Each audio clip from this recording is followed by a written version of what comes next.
all the new people and everything. Jed, your microphone's doing that shit again, man. I don't know if it's doing it for you, Levy, but over here it's like it's cutting out a little bit. Yeah. Is it? All right, let me drop out, reboot, and come back in again. All right. Take me about maybe a minute. Be back. Yep. Okay. So should we keep quiet so you can edit this out, or? That's what I figured. Yeah. Okay. Pardon me. Ooh. It's gonna be completely silent, and you see when he's looking at the thing, and he's gonna see that little spike. What the hell is that?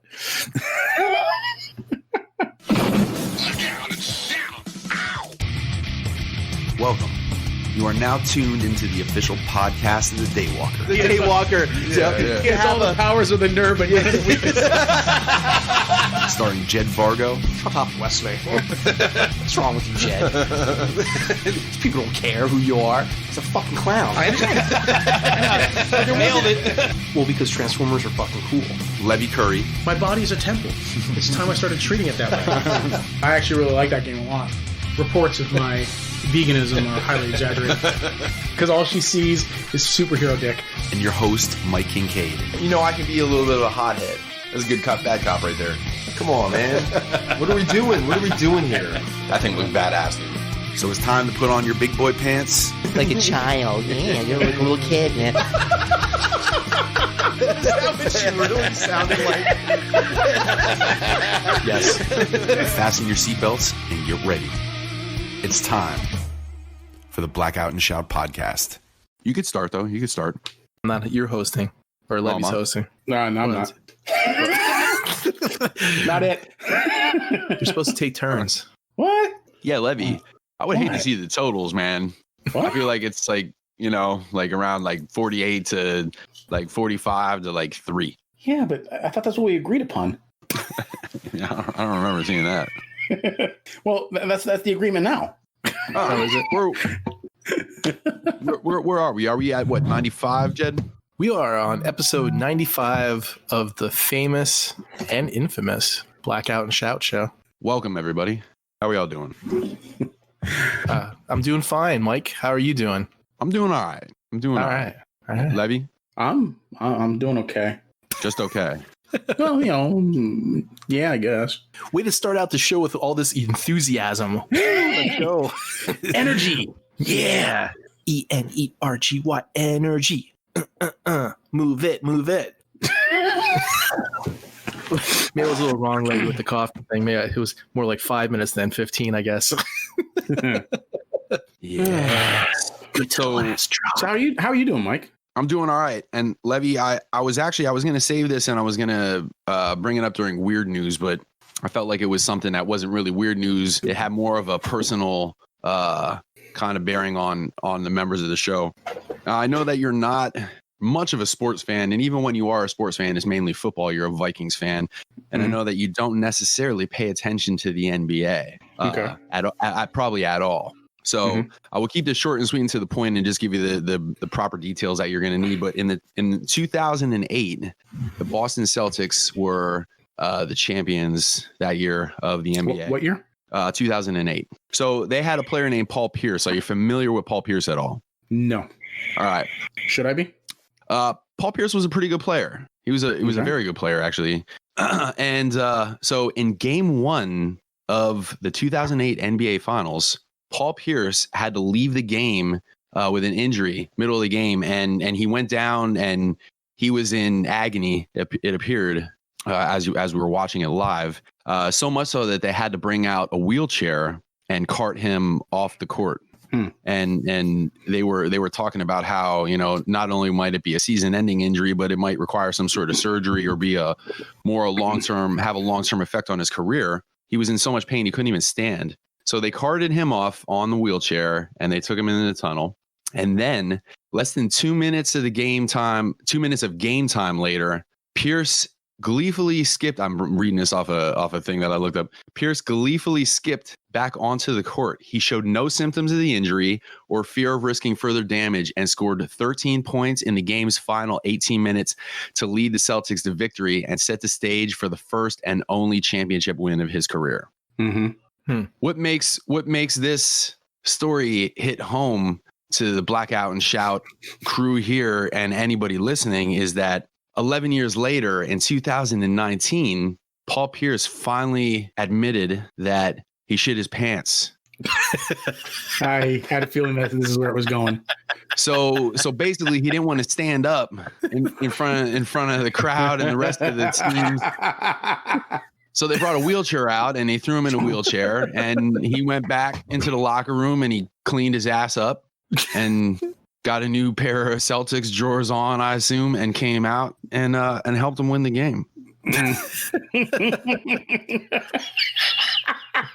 So now I'm just saying Paul Pierce is a high profile individual, especially in the sports world and especially in the NBA world. And it took him 11 years, but he finally owned up to it. So I'm not aiming at anybody in particular, but I'm just saying, you know, it's fine to come clean at some point. So Literally. Well, you heard it here first, folks. Tune in 11 years, and you might get some juicy information.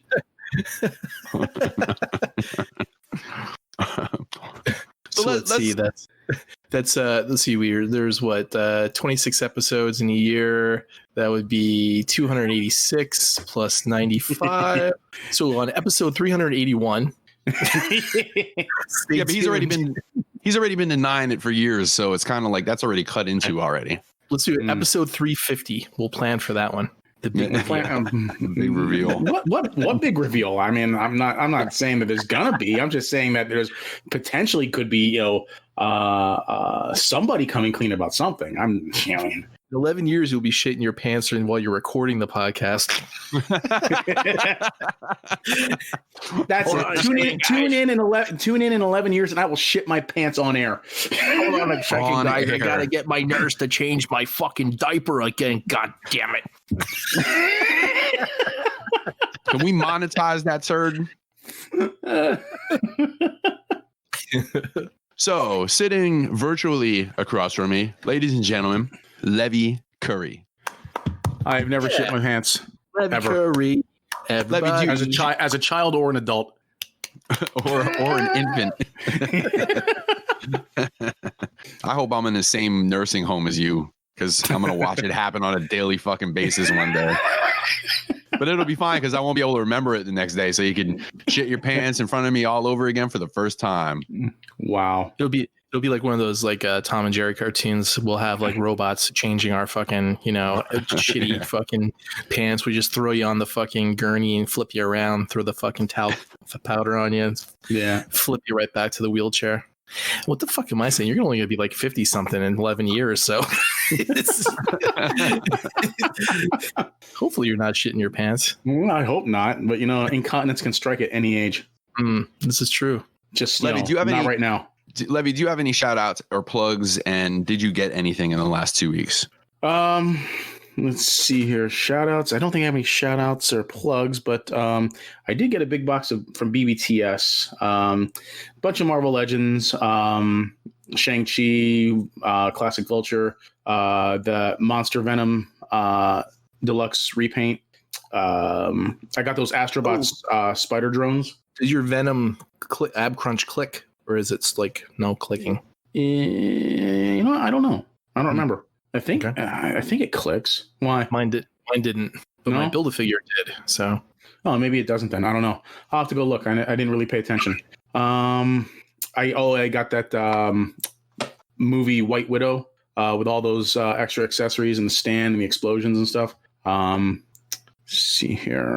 And I got Earthrise Grapple and Starscream in that box. So there's a bunch of stuff that was piling up over time. So I have a pretty decent sized box at TCP that I'm waiting to ship here soon. As soon as I got a few more items. Did you remake those Astrobots into your LexCorp robot spider thingies? And have Superman? I mean, really wasn't much to it. I mean, they already pretty much look like him as it is. So, did you have Superman fight him? I don't have my Superman figure yet. I got to wait for my Mafex Superman.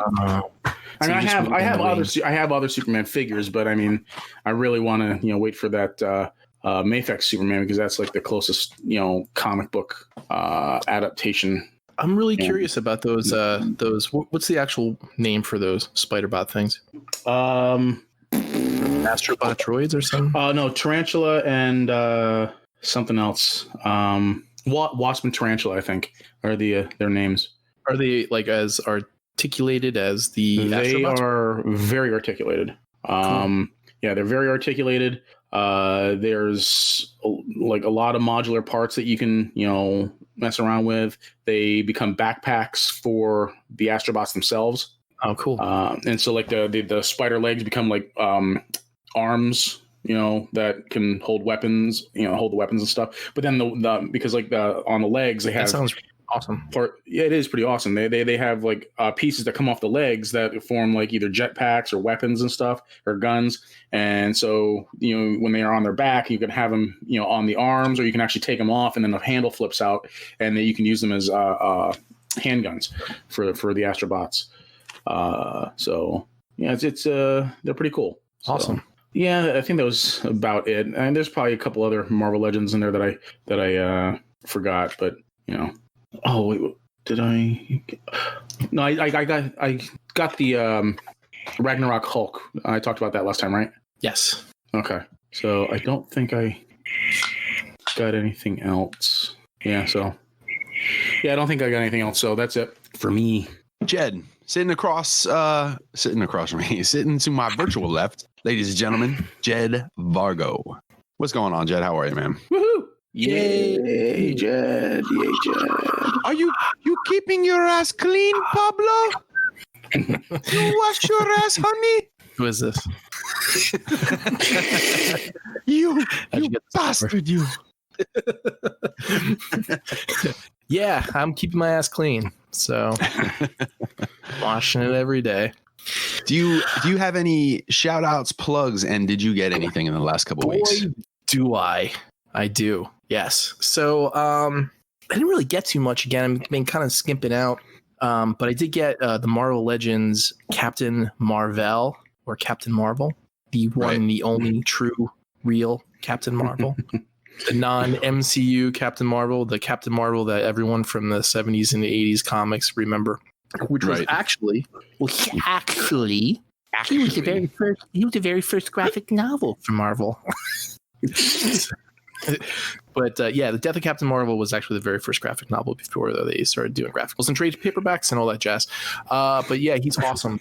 Captain Marvel was one of my favorite comic book characters when I was a kid growing up. Mm-hmm. It was awesome to finally get a Marvel Legend of him. Let's see. So I think I got something else, but I can't remember exactly what it might have been. I know it was something really minor. Oh, it was those they're fucking right in front of me on my desk. The Final Fantasy like 4-inch like little statuettes that I got. So the pack of 5 got Barrett, Sephiroth, Cloud, Tifa, and Aerith. You had to put them together. They're like, basically like 2 or 3 pieces that you had to snap together, but they're really fucking small. They're like, 3 1/4 inch or 4-inch size. But that was cool. Let's see. Yeah, that's all I really got. But shout out to the project I'm working on, Cybertron Falls. That will be hitting YouTube on June 1st. Well, that's soon. Yep, almost done. So the composer is almost done, 95% done with the music. The sound effects guy and the Foley and stuff like that, he is 95% done with that. And he's doing the color grading on it. And then Christian's all done with the editing, and we're done with the renders and the special effects. And they're sending me everything, and I'm going to do a final mix down of the sound. And then we're going to throw it all together and put it up on YouTube for everyone to enjoy. All right. Oh, cool. Yeah, I can't wait to see that. Yeah, I'm actually doing I'm working on this today, and this weekend I'm working on a video logo for us. Mm-hmm. So be doing the whole Blackout and Shout, like little movie thingy that appears in front of films, Yeah. So, but yeah, I want to let me circle back to that because I have a question for you guys then. So yeah, shout out to those guys and shout out to the project. I have a question about that project real quick, Jed. Sure. Is this kind of like, so the work that you're doing on this shit, like, is it kind of replacing the animation? Is it scratching that itch? Like you wanted to do an animation a while ago, or are you still kind of like working on that on the back burner? So I saw like last year, actually, like 6 months ago or whatever it was, I saw Christian was looking for somebody to do voiceover acting, and he needed like people to do voiceovers for nothing. So I volunteered because I looked at some of the stuff he was posting. It looked different from, like most stuff you see. It wasn't Bayverse. It was, it was like very inspired by like kind of like Bumblebee, designs and stuff. And he said he was using Blender, and I used Blender, and he had Starscream as one of the main roles. So I was like, oh, let me do that. So we did the voiceover work for it, and then I started talking to him about Blender, and he like knows like a lot about it, but I know a lot more about different parts of the software and stuff. So I kind of like was collaborating with him on how to do like this and how we can help improve that, and like basically how we can help on renders. And I told him, I said, oh, I got a really good graphics card. If you ever want to throw scenes my way, I can render stuff out while you're working on the animation and stuff. That way it's not taking up all your time. So basically gradually over like a few weeks, we kind of just started collaborating on the project together. And he did all the modeling and the animation and like the sets and everything like that. He did all that himself. He did all the editing for the I'm gonna call it a film episode, whatever. And he wrote the whole story and everything. And I just basically helped him. So, and I just, kept giving him advice and, things to change, ideas to use, new animations to do. So it kind of like got like this producer role, I guess. And then I just wound up basically rendering the entire thing for him too. So, like my credits are like producer, renderer, voice of Starscream. Like the stuff that he was doing, and he was only one dude doing all of it, like kind of inspired me to keep working on the animation stuff that I was working on. Mm-hmm. So it's not replacing it because he's doing things that more like a real world type of animation, like, and I'm doing more, I want to do more of like a cartoon, like anime type of style. I think like Voltron and like the Last Airbender type of animation would be kind of like a good marriage between the two, like how that was done. That's what kind of style I want to do. But it's not replacing anything that I want to do. It's just one of those things where I started helping him with stuff, and now I got involved with the project. And then, I asked him if he wanted me to help him with the sound, because all the pieces of it, and doing a final mix down for the project too. Yeah. So I mean, it's like yeah. So it's like it's four of us. There's dude doing all the original music composition, like very orchestra stuff, and the other guy, I forgot his site. I think it's TFI Production Creations. He has a YouTube channel. He does like stop motion stuff, but he's doing all the like sound effects and color grading and stuff. And no, it's from what I saw and like everything that's coming out, it's really good.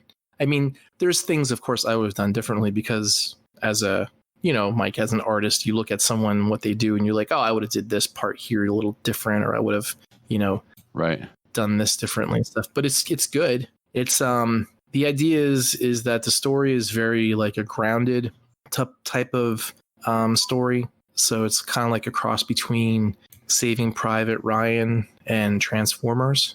Yeah. So it's like very true, kind of like low, ground level type of story. The running time it's going to be around 18 minutes, I think. And if everything goes well and, stuff, if people like it, then there's plans to continue it. Cool. Nice. Yeah, man. I'll be sharing that stuff when it comes out on the 1st. So, which is going to be not this Monday, but next Monday. Good shit. Looking forward to seeing it. Yeah. Let's see. 18 minutes. I could actually like make it through that without. Yeah, without falling asleep. I just, I don't want to badmouth anybody or say anything, but I mean, this dude like did all that stuff, and we helped him with everything else, and we basically rolled out a project in like 6 months, and there's other people out there who working on things like that as well that have been milking it for like years, and years. Me and brother Kyle were talking about that a little bit. He stopped by to pick shirts up last night, and we were saying, yeah, man, we remember seeing a bunch of really cool looking trailers for some fan made stuff, but a lot of it we never really saw the finish of it. So some people, I think, is like it's a commercial thing where they get like they gather interest and then they gather a following and then they wind up turn around selling their T-shirts to them or selling their other stuff to them, that type of stuff to make money. And then I think they try to let extend it as far as they can possibly go. Keep feeding people little breadcrumbs, keep them appeased. So, but I think that's a commercial side stuff, because I had actually mentioned to him about stuff about like we're working on like some ideas for like future stuff, and I said, you want to keep like episodes like shorter, probably like around 10-15 minute time frame, because the marketing of that is like really it's kind of around a sweet spot for people nowadays, instead of like releasing like an hour-long movie or something. And I didn't want him to think that I was like trying to make it sound like a commercial thing where like, yeah, you're marketing of this. It's just to like get, to get as many people wanting to watch it, like Mike, who can actually swallow that short amount of time. Yeah. having to invest in a production where he sits down and has to pay attention for longer than half an hour. Right. Right. I don't know, Mike. Yeah, no, a little shade at you there. Well, I mean, it is true, man. That's true. It's not even shade. It's just true. If it's true, it's not really shade anymore. It's just it is what it is. It's self-admitted. He's like, I was watching it and fell asleep after 10 minutes. So yeah, that's going to be out on June 1st. So next podcast will, I guess, come back to that. Shout out to myself, hiddentoys.net, everybody. hiddentoys.net, hiddentoys.net. See, he wants to fuck with me all the time, but I don't think I ever shouted out to myself.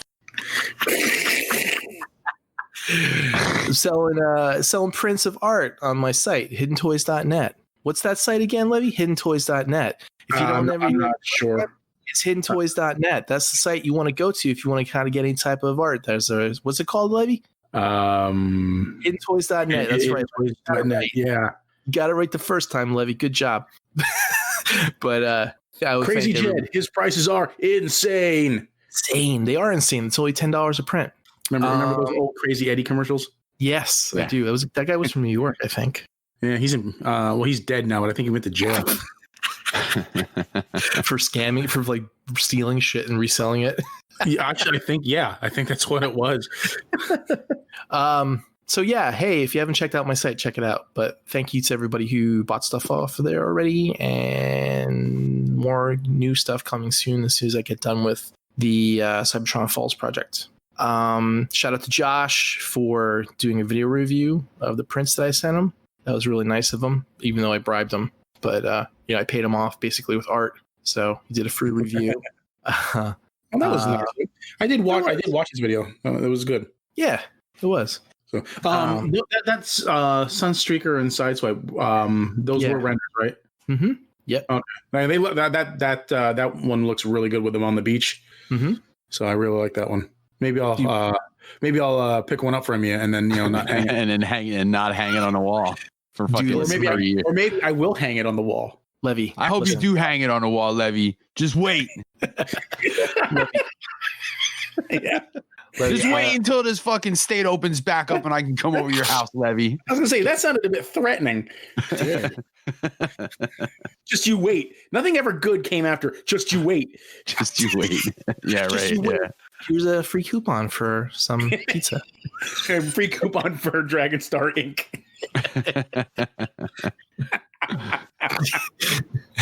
So no, but I seriously, I really do like that picture. Looks really nice. You like any others besides that one? Not really. No. Wow. No, that Starscream one's really cool too. I like that. Tell you what, if you send me $5 for the shipping, I will send you those 2 prints and then you can hang them up on the wall and take a picture of it, and you can send it to Mike. well, can't you just like bring them over next time we get together? I could. Yeah. Save me $5. True. It's true. He's trying to save wait out the virus to save $5. He doesn't really like, it's better than asking my friend to go on eBay and freaking try to save $1. Well,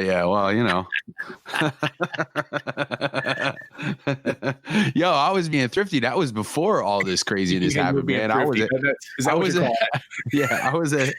ahead of the economic curve, man. Yeah. Hey, Levy, go on eBay and bid on this thing for me. I don't want to spend an extra $1. It's the principle of it all.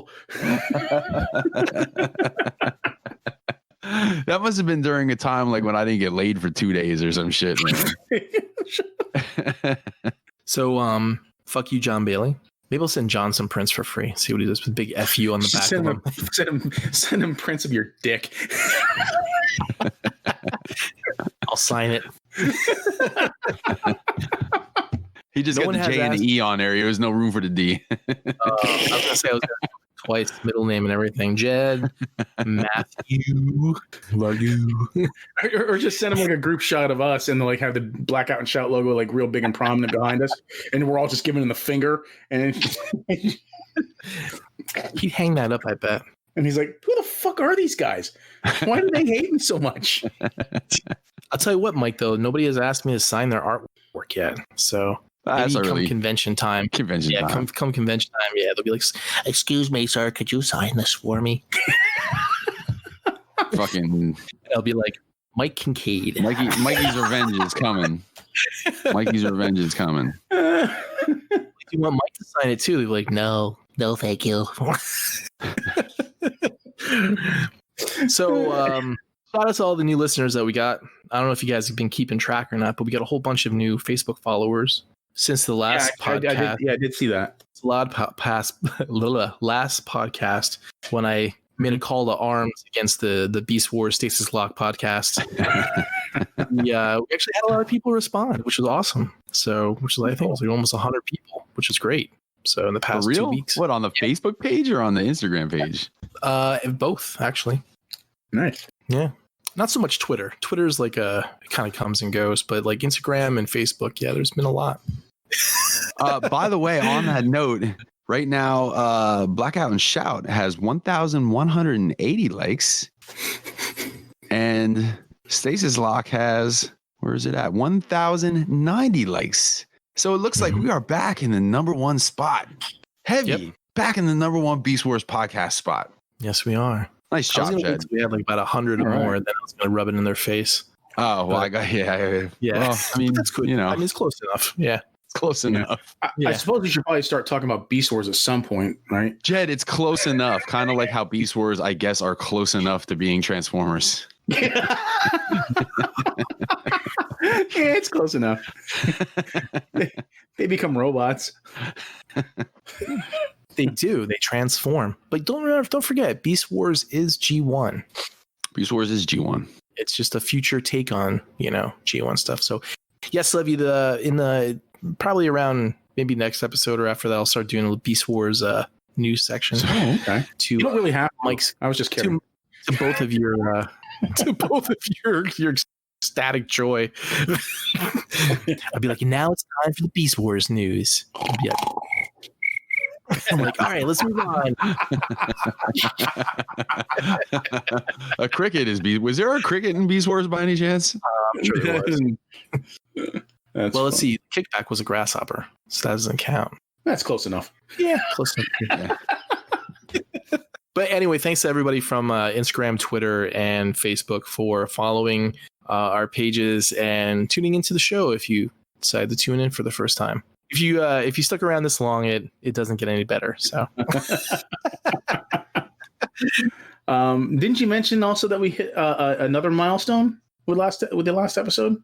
Oh yeah, that's right. When Levy's the return of Levi was like the #1 downloaded episode in like the past few years, actually. Really? Oh, like in total downloads? Because you said that it was the most downloads in the first 24 hours Yeah, man, you're breaking records left and right, Levy. It was like you were the number one downloaded episode, like in the first 24 hours. The one that like really peaks up there is I think when we got put on iTunes, and it was the Power Glides a Dick episode. Yeah. that was pretty high. That was like in like I can't remember how high that one got. It was pretty high, but that was like the pinnacle. And then this one, you know, you're number 2, but I mean like the last few years since that, and because of those, you know, I'm not going to count that one because that's like an iTunes ad, and then everybody hits it. They listen for like, you know, 20 seconds and they're like, fuck this shit. And they you know, they turn That's usually the reaction we get. Fuck this shit, man. Yeah. But no, I mean, like the Return of Levy was, that was big. Everybody was waiting for you to come back. I don't think Mike and I just didn't, you know, we couldn't carry the show without you. I think if you check Levy's computer, he has 147 copies of the show on there somewhere.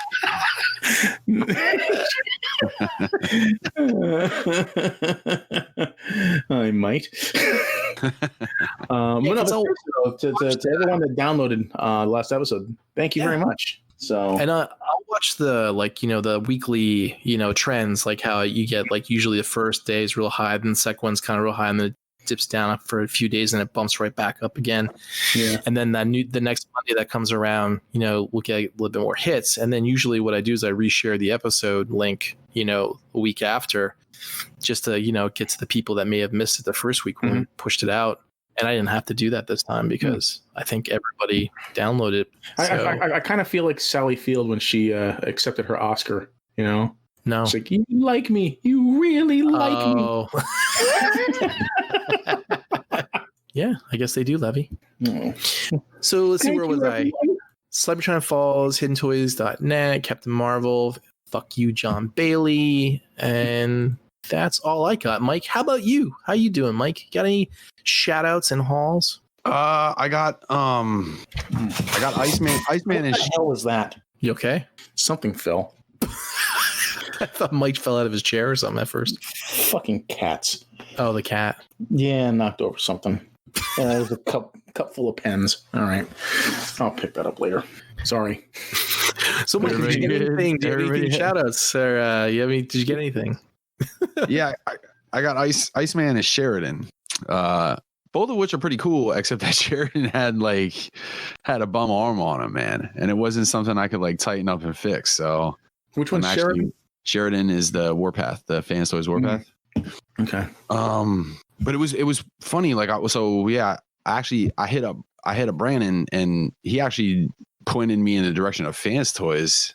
I had to hit Fans Toys up. So I was like, fuck, you know, and I figured that was going to take forever, but I emailed them, and they seriously emailed me back within an hour and asked me for my address so they could send me out. I don't know what they're sending me out. I'm not sure if they're going to try to find whatever the nearest part is that I could just, you know, put on with screws or whatever. Mm-hmm. Or if they're sending me a whole I don't know what they are, but he told me that they're sending it out and it'll be here in 4 to 6 weeks. So, but what are you gonna do? They send you like a bottle of super glue. I'm gonna be pissed. Nate had the same problem. Maybe you want to with his? Yeah, you may want to PM him that. Yeah, I'm surprised he didn't. Well, maybe he said it in the chat. I didn't see it, but yeah, I'll have to hit him up and ask him. I mean, I don't know. It's and it's one of those ones like there's a screw in it, but I don't know if there's a rivet in there. I don't know what the hell is going on, but like the screw is as tight as it can possibly get, and it's still kind of loose. The figure itself is awesome. Like, it looks great and it's nice and heavy and it's built well, but I found the lack of hardware a little weird, especially in shoulders. Like, I'm not so sure that I'm too high on non-ratcheting shoulder, like just friction shoulders. You know, it's just kind of a little bit of a weird decision, but overall he's pretty cool. And Iceman was awesome. So, which one is that again? Iceman's Air Raid. Air Raid. Okay. Yeah. He's the Black Jet, right?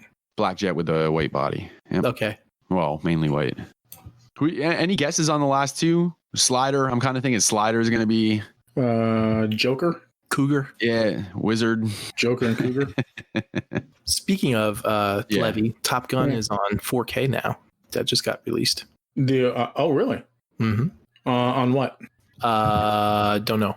Don't know if it's, I'm assuming disc. I don't know if it's on, you know. Okay. I don't know if it's on Amazon anywhere or net or wherever, but yeah, it was released on 4K. Anyway, so I knew we were going to be talking about aerial bots, and I thought bringing that up, the Top Gun thing for you, Levy. Oh, that's cool. Yeah, I might have to see if I can pick that up somewhere this weekend. Cool. I've been really wanting to watch Top Gun. I meant to watch it last Saturday because I guess Saturday was Top Gun Day, but I didn't. What? I forgot to when I came home from work. Was it like a Tom Cruise holiday or what? Well, no, I guess it was like 30 years since its release, but it was actually 3 days previously to Saturday. But there was some other movie that released on that same day, so that was that movie's day. So they moved it to 3 days ahead, which was on Saturday. I don't know. Empire Strikes Back. That was 40 years yesterday. Was it? No. It wasn't that, but it was some other movie that released on the same day as Top Gun. And so they moved Top Gun Day out a couple days, I guess. I don't know. I think the whole concept is ridiculous, but it just made me want to watch Top Gun. But I didn't because I forgot to when I got home from work. So, you know. Mike, we'll get back to you in a second. They also released Days of Thunder and War of the Worlds on 4K. In case you're interested. Nobody gives a shit what I gotta say anyway. Yeah, we're just waiting. I'm kind of just wanting to fill Levy in the whole 4K thing. So back to you, Mike. Anything else? No, not that's it. That's all I got this week. Do you have any shout outs? No, but I'm working on a couple projects I should probably drop by the time this podcast drops. I'm working on a little Rick and Morty idea for a shirt. And I'm also working on another comic book cover, one of the old Marvel Transformer comic covers, recreation. So people seem to dig those. So, and as we're slowly getting more and more characters, some of the ones that I couldn't do before are now on the table because we have all those toys. So yeah, awesome. Both of those should be on my page at some point. Cool. And yeah, that's about it. Other than that, it's just been basically business as usual. Both of us are still working over here and just doing our thing. Cool. How's the pole holding up? Did you rip out of the ceiling yet, or? No, still there. Still there. If Vanessa can actually rip that out of the ceiling, things have gone horribly wrong. You know. But as of right now, it's just holding up fine. So you guys want to move on to the news? Let's move on to the news. Jack, give us some news. Nerd news, geek news. Did you hear that Little Richard died? Yes. He was 87 years old. American Hall of Fame rock and roll singer. Do you guys know some of the Little Richard songs? Tutti Frutti. Yes. How about you, Mike? Tutti Frutti. Yeah. Lucille. Yeah. I'm sure he has like 100 songs that I don't know are him, but were him. And you know what I mean? Like, you know, these are naming songs. Kind of hard to miss Little Richard. Long Tall Sally. Okay. Is that the one that was in Predator? Yes. Okay. Yep. He was also a piano player. He died of bone cancer. Yikes. 87. That gotta suck. That's a good 87. One, yeah. I watched a video with him where they were doing the awards for the Grammys, and he was presenting the award, and he opened it up. He's like, and the winner is me. He's like, none of you guys ever gave me a Grammy yet. He's so going off. It was pretty funny. Let's see. Did you hear that Martin Pasko was 65 years old? Levy, he was a Canadian-born American comic book writer for Superman. And he was also the screenwriter for Batman: Mask of the Phantasm. I threw that one in there for you because I know you're a fan of all that stuff. How old was he? 65. Really? Yeah. Did you hear that Jerry Stiller died? He was that was a bummer, man. Yeah, 92. Yeah. He was in a whole bunch of stuff, but like Seinfeld, of course, was and King of Queens, and he was like a stand-up comedian as well. Yeah, that one. Him and his wife did a bunch of stuff in like the 60s together, and like from what I was reading.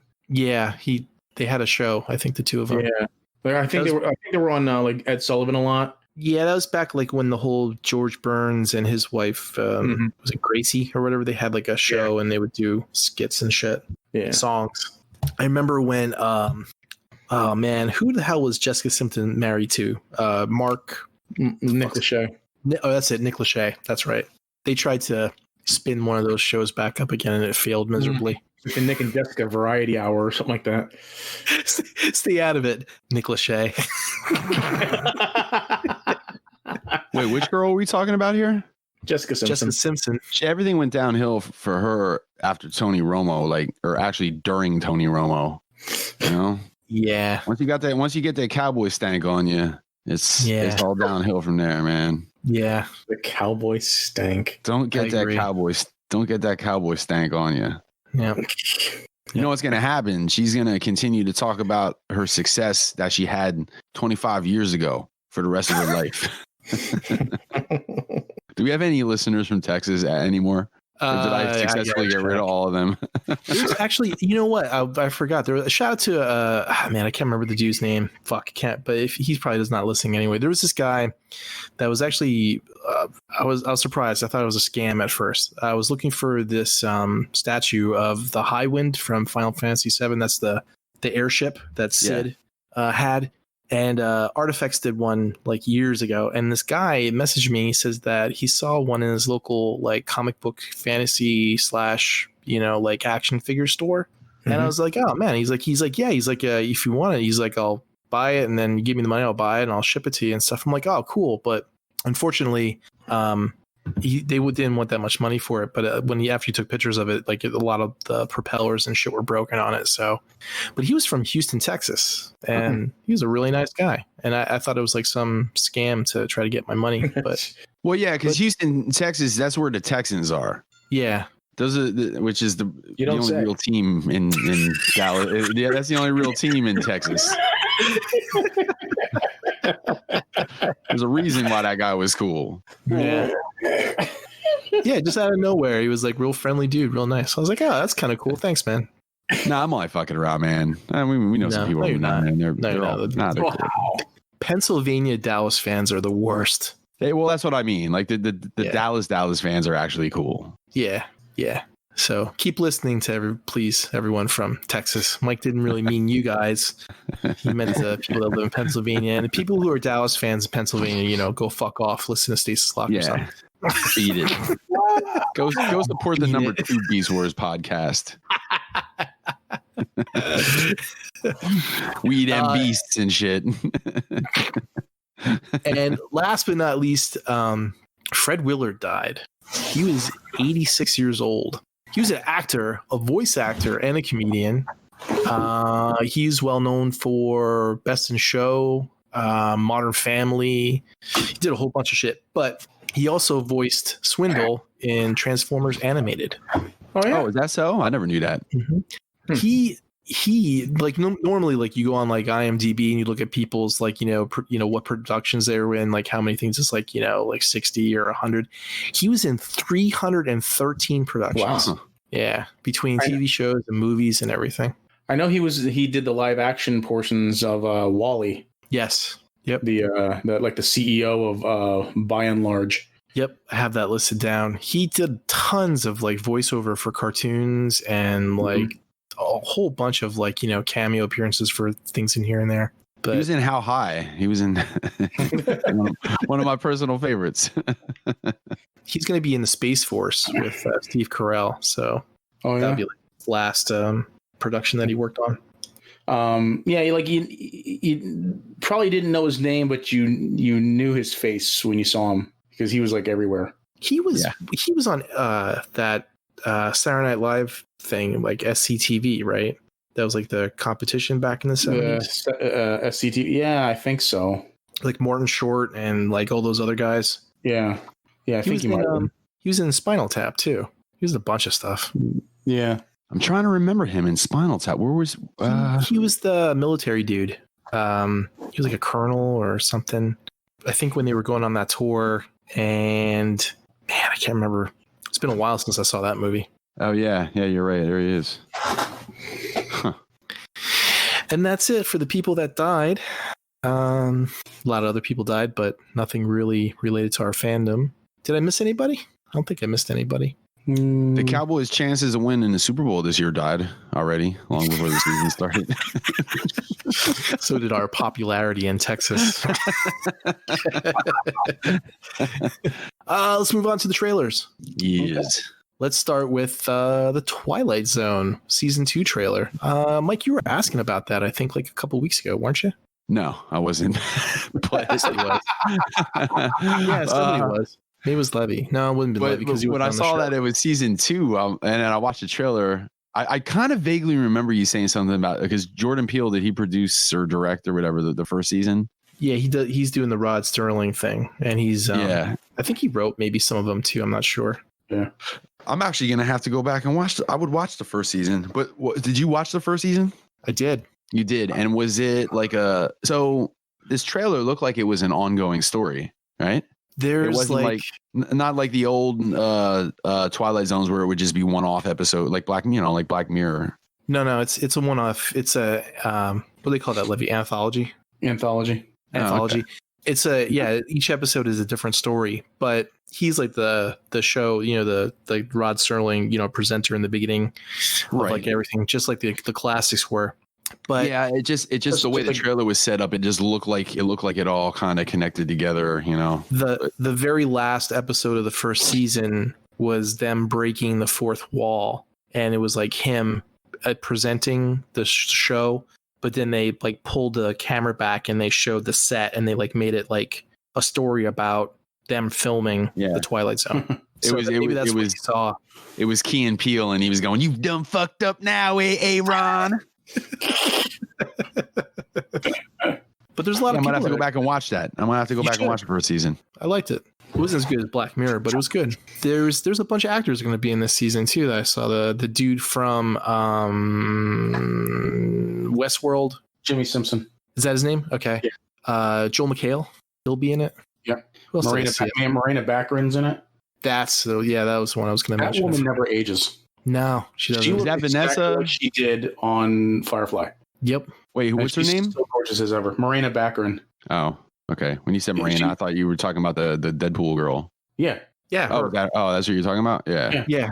She's a good looking girl, man. Yeah, she is. Let's see. Did you guys watch the Tenet new trailer? Yes. That looks interesting. Yeah. It's another Chris Nolan movie. Yeah, I heard there was a rumor that the reason why he's pushing to get it put into the theaters and not like directly on digital is because he has like a high percentage of gross from like the actual movie and how well it does on ticket sales. So he'll stand to lose like a lot of money if they go right to digital. But the rumor is that if it doesn't open this summer, they'll probably push it all the way back to Christmas. Yeah. But I guess we'll find out. Well, I heard that if what is it? I can't remember which movie it was, but they said if this one particularly high profile movie doesn't or if it gets either pushed back, basically if it doesn't make its release date in theaters, that they said that it's going to be the death knell of summer movies this year, and everything's just going to get pushed back to like winter. Right. I can see that happening. Yeah. I mean, because that's basically your blockbuster seasons is Thanksgiving, Christmas, and summer. Yeah. So, what do you think, Mike? Are you interested in that movie? It looks interesting, but I'm I guess that's one of those things like when I'm watching the trailer. That's when I'm watching the trailer, like it's it doesn't it's just going to be after one of those things that I just like, it's on and I watch it, like it gets me interested as I'm watching it, because while I'm watching the trailer, I really don't know what the fuck I'm watching. I don't know what the concept is. Like, I know what they're kind of like hinting at and stuff, but it's just, Are you a fan of Christopher Nolan movies? I don't even know what the fuck that is. Dark Knight, basically the Batman trilogy. Big time. He was the producer. Inception. Well, he was the director. Yeah. Oh, director. Okay. Yeah. Those Batman movies were fucking intense, man. Yeah. Interstellar, Prestige. Was it? With the Prestige about like with Tesla and the magicians and shit with Batman versus Wolverine, right? Like, Batman versus Wolverine. Yep. You know what? I don't know how people feel about that movie. I feel like that's kind of an underrated movie, man. Like, I really like that. that movie a lot. The Prestige. Oh, and Prestige is awesome. Yeah, it was good. Dunkirk, not 1917. It was Dunkirk that Nolan did. I watched that. It was that was okay. It wasn't the best. It was very dry because it was a very depressing movie because of all the troops, trying to get out. France? Were they in France? Yeah, I think it was France. I want to see 1917. Great movie. Yeah, really good. That's all one long take, right? They make it look like that, but it's not. There's a lot of there's a lot of cuts here and there. You can tell hidden cuts. Yeah, hidden cuts. Okay. You watch the Corridor Crew guys too, see? Yeah. Yeah, there's a lot of really well done stuff. It's really, really good, and it's a good story. Okay. Good war movie too. Let's see. The Old Guard. That looks interesting. That's based off of Charlize Theron, right? Yep. Yeah. It's based off a graphic novel. Okay. That was my next question. I was going to ask, like, where this was some original concept, or if it was taken from somewhere. My question is at what point in time did Charlize Theron become like a badass action hero? Yeah, I don't know. I don't know that I buy it. I don't know that I buy it. Why not? She's an actress. She's versatile. Nah, I don't know. It's just she did Mad Max, and then she did this, and then there was another thing that she did. I forget what it was. Was she in Aeon Flux? Did she star in that? Yeah, Aeon Flux. Yeah. That's a cool movie though. Yeah. Just trying to think if that's when it started, when she started becoming an action hero. I remember watching Aeon Flux back in the day and just thinking at some point, if I watch long enough, I'm going to see a titty. And I never did. You're like, thumbs down. Thumbs down. Did she catch a fly with her eyelashes though? Yeah. I just remember her from Monster, and then after that, it was like all action. Yeah. Fast and the Furious. She was in one of them. What was it? That last one. The fasterest and the furiousest or whatever. Fuck, they call number 7. Most people just call it Fast 8. I was looking through the movies the other day, and there was somebody made a movie that was like a KO of Fast and Furious. It was like the Swift and something. The Swift and the Sad. Yeah. It was like ridiculous. I think. Oh man, I can't remember. I'll have to look it up, see what it was. That Fast and Furious. I think it was the 7th one. It was whatever one where Vin Diesel like turns on the rest of the team. Yeah. Was that the 7th one? And so me and Vanessa went to see that and King Kong in the drive-in. And King Kong was the more believable movie. Yeah, I still enjoy the first Fast and Furious. I thought that was a really good movie. Charlize Theron was in, wasn't she in The Devil's Advocate? Yeah. Mm-hmm. Yeah. That was another good movie, man. Yeah, she was also in 1,000 Ways to Die in the West. Here it is. It's called The Fast and Fierce. Oh, Jesus. Is that an asylum film? DMX is in it. Yeah, Jesus. Yeah, that's got to be an asylum film. Ride or Die. Fast and Fierce Death Race. I bet you when you smell the DVD case, it smells like Axe body spray. An illegal street race with everything on the line. Jack Tyson is a young man partaking in an illegal Mexico to California car race when a desperate woman fleeing from her abusive gangster boyfriend who is financing the tournament jumps into his car pleading for his help and who has an incriminating USB drive that could send her thug boyfriend, among others, to prison. Sounds compelling. Yeah. No. Doesn't make you want to watch it? No. Not that compelling. Come on. I mean, look at the cover. Look at that. Oh, my God. Jesus. That might be the same font. They might use the same fucking font. Yeah, X ain't giving it to this one. Oh, let's see. So The Old Guard. It looked like a good movie. Yeah. Yeah, like they're immortals. Mm-hmm. And it could be like a Highlander too. Yeah. Fighting until one remains. There can be only one. There's probably going to be something like a specific way that can kill them. Like you have to like cutting their head off, cut their head off, burn it, and then throw the ashes to the four winds. Just just how you can kill anyone else.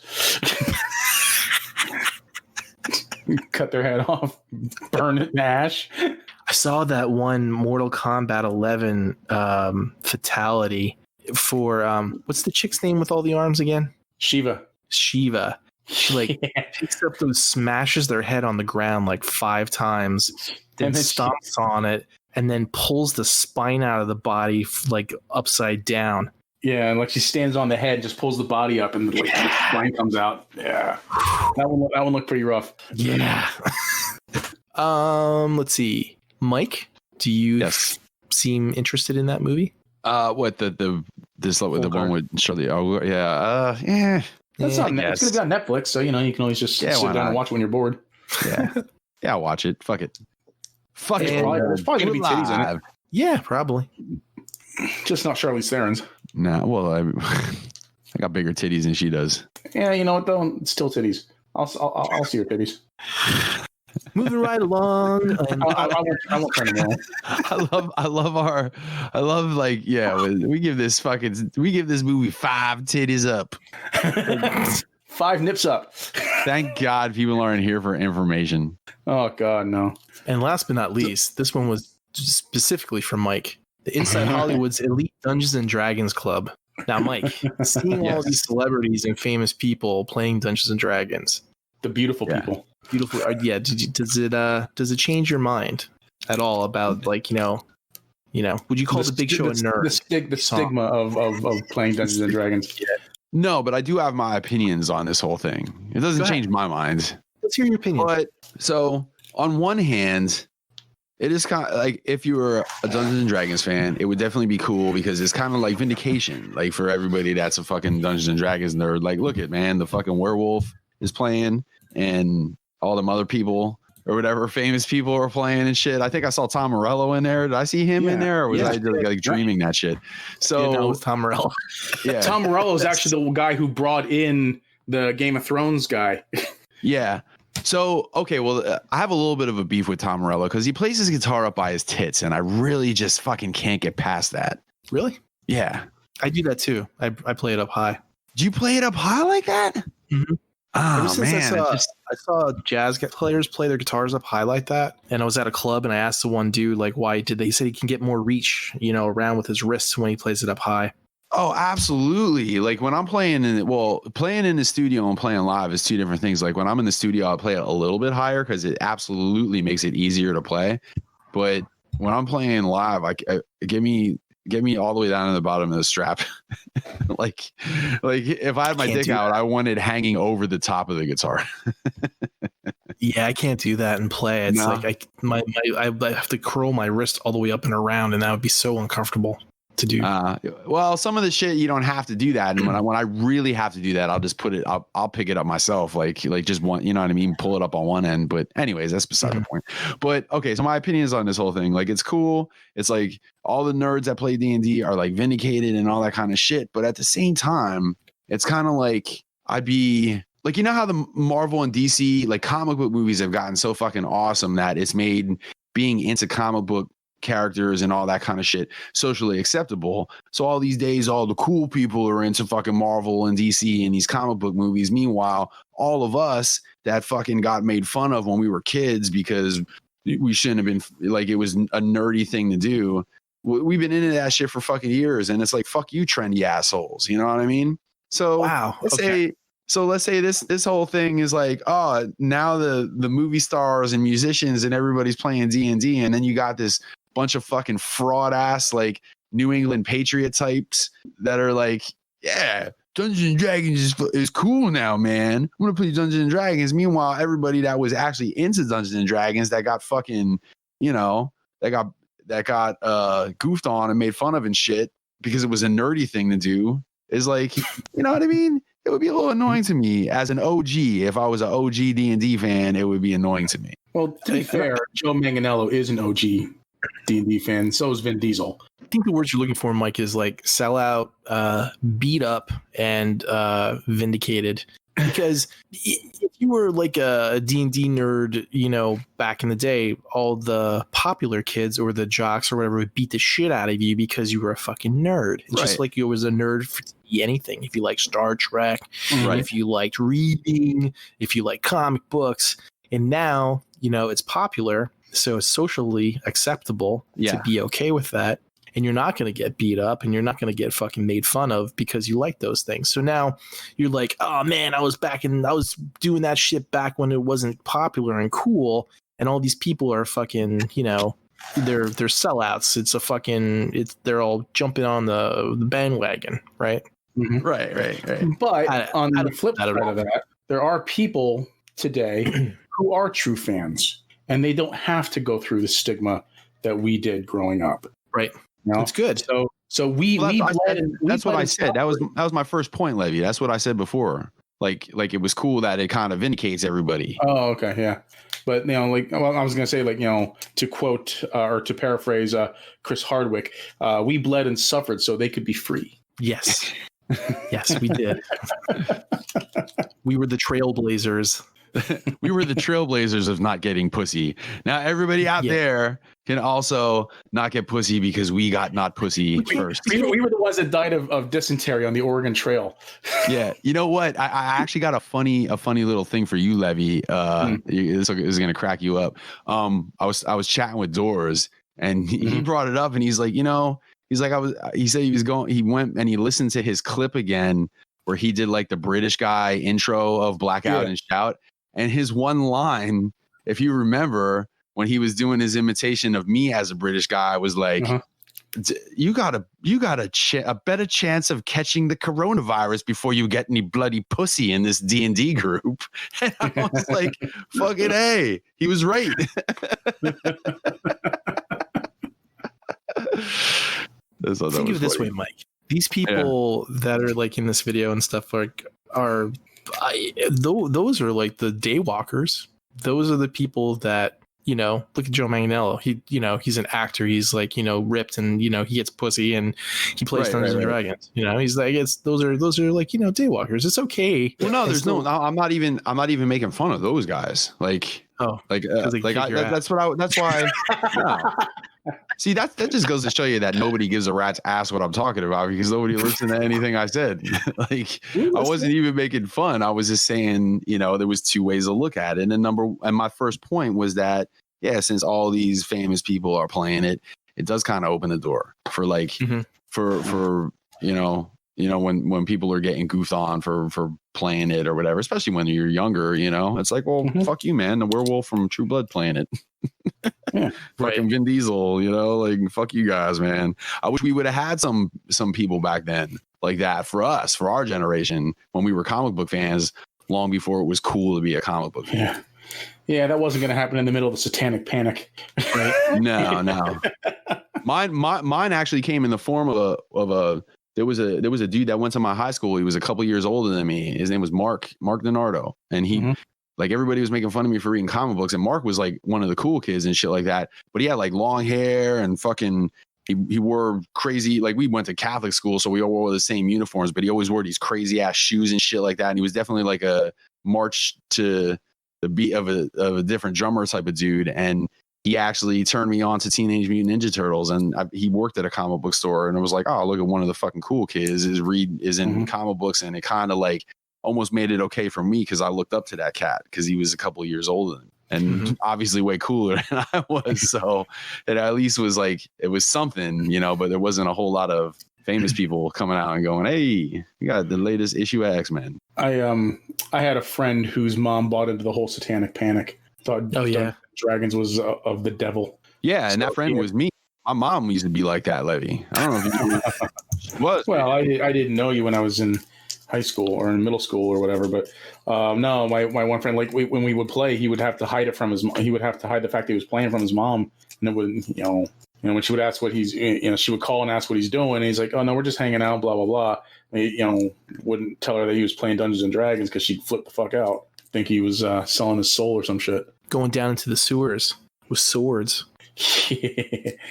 With Tom Hanks. Yeah. Our church was big on that.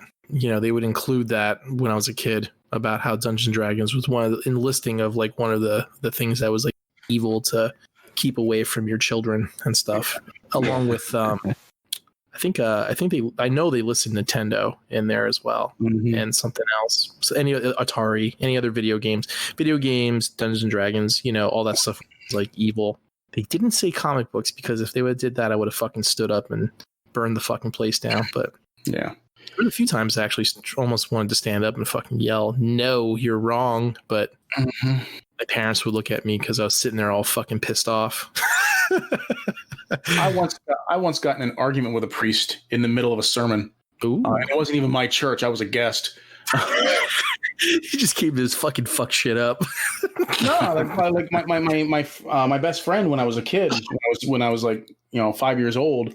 Not 5 years old. When I was 8 or whatever. When it was, I think I was in 2nd or 3rd grade, and I went with him and his family to church one day, and one Sunday, and we were talking about Jesus Christ, cat. They were talking about Jesus Christ had a cat. What's that? Yeah, no. Christ had a cat. No, I guess this was like a portion of the sermon that was directed at the kids and stuff like that. So he asked, for the kids to say what, he asked them, like, name some animals or whatever, because he was doing something about, I guess, like Adam and Eve, and Adam naming all the animals, and a bunch of kids were raising their hands, naming different kinds of animals. And I raised my hand. I said humans, because I was taught in 2nd grade by my teacher that humans were animals, and we descended from apes. And he says, no, humans aren't animals. I'm like, yeah, we are. And I argued with the priest in the middle of this sermon. And it wasn't even. Sometimes you got to set a motherfucker straight, Levy. Oh my God, yeah, I wasn't budging either. I wasn't budging either. I was never asked to go back. Well, no. You didn't conform. It was at that moment that I realized that organized religion was bunkus. Yeah, it's all fucking brainwashing. Yeah. So my favorite question of the priest was, if Jesus was so cool and popular and awesome, why did they skip fucking 30 years of his life? What happened to him when he was 18? Yeah. What was he doing then? Playing Dungeons and Dragons. Yeah, exactly. Like he had 12 of his boys with him at all time. They had to be doing something, to pass the time, dude. He was in a ska band. You don't write about the ska band years. Judas, it's your turn. What do you do? I betray the group. Now, Judas obviously left the fucking ska band to form Judas Priest. Obviously. Let's move on to the news. So the big news this past week has been that HBO Max will hashtag release the Snyder Cut next year. Woohoo! Release the bubble cut. Everybody's petitioning, and the online crying about it, and everyone saying please, please, please, please, please. And Zack Snyder actually, releasing stills from it. He actually went to the executives HBO, and they're like, yeah, we'll give you some more money to, I guess, like finish it, do some special effects for it, and they're gonna push it out next year. Mouth CGI on Superman. Yeah, right. Or if they even have that clip in there, which it probably won't. Yeah. But yeah, so yay internet for forcing everyone to release the Snyder Cut. Yeah, I guess he's getting 20 million or something like that to finish it. Yeah. There was a funny article I read yesterday. It was like HBO executives were in a meeting, and they were deciding whether or not to do it. And then the one guy goes, well, if my mom told me that if I didn't do it, that, she'd be upset. And like, oh, what's your mom's name? He's like, oh, it's Martha. And then all the executives' moms' names were Martha. So they realized that they had to release the Snyder Cut. Oh, is that the Hard Times article? Yeah. The funny part was when they said they were actually in a meeting to put money to redo the last season of Game of Thrones.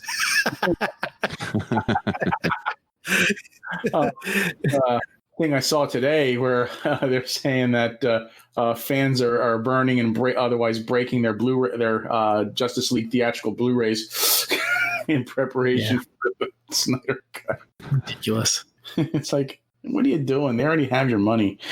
It's like the same people who freaking burn the freaking Kaepernick jersey. Yeah, or shoes or jerseys or whatever.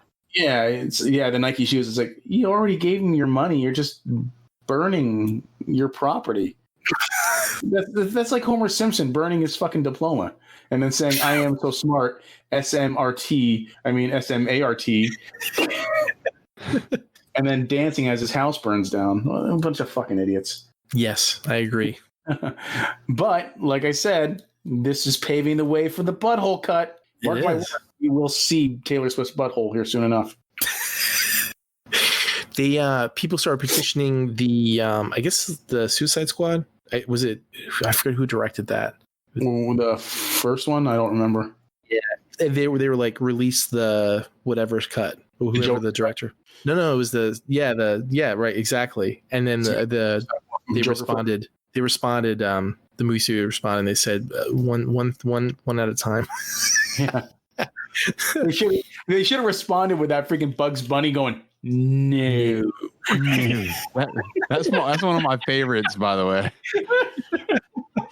No.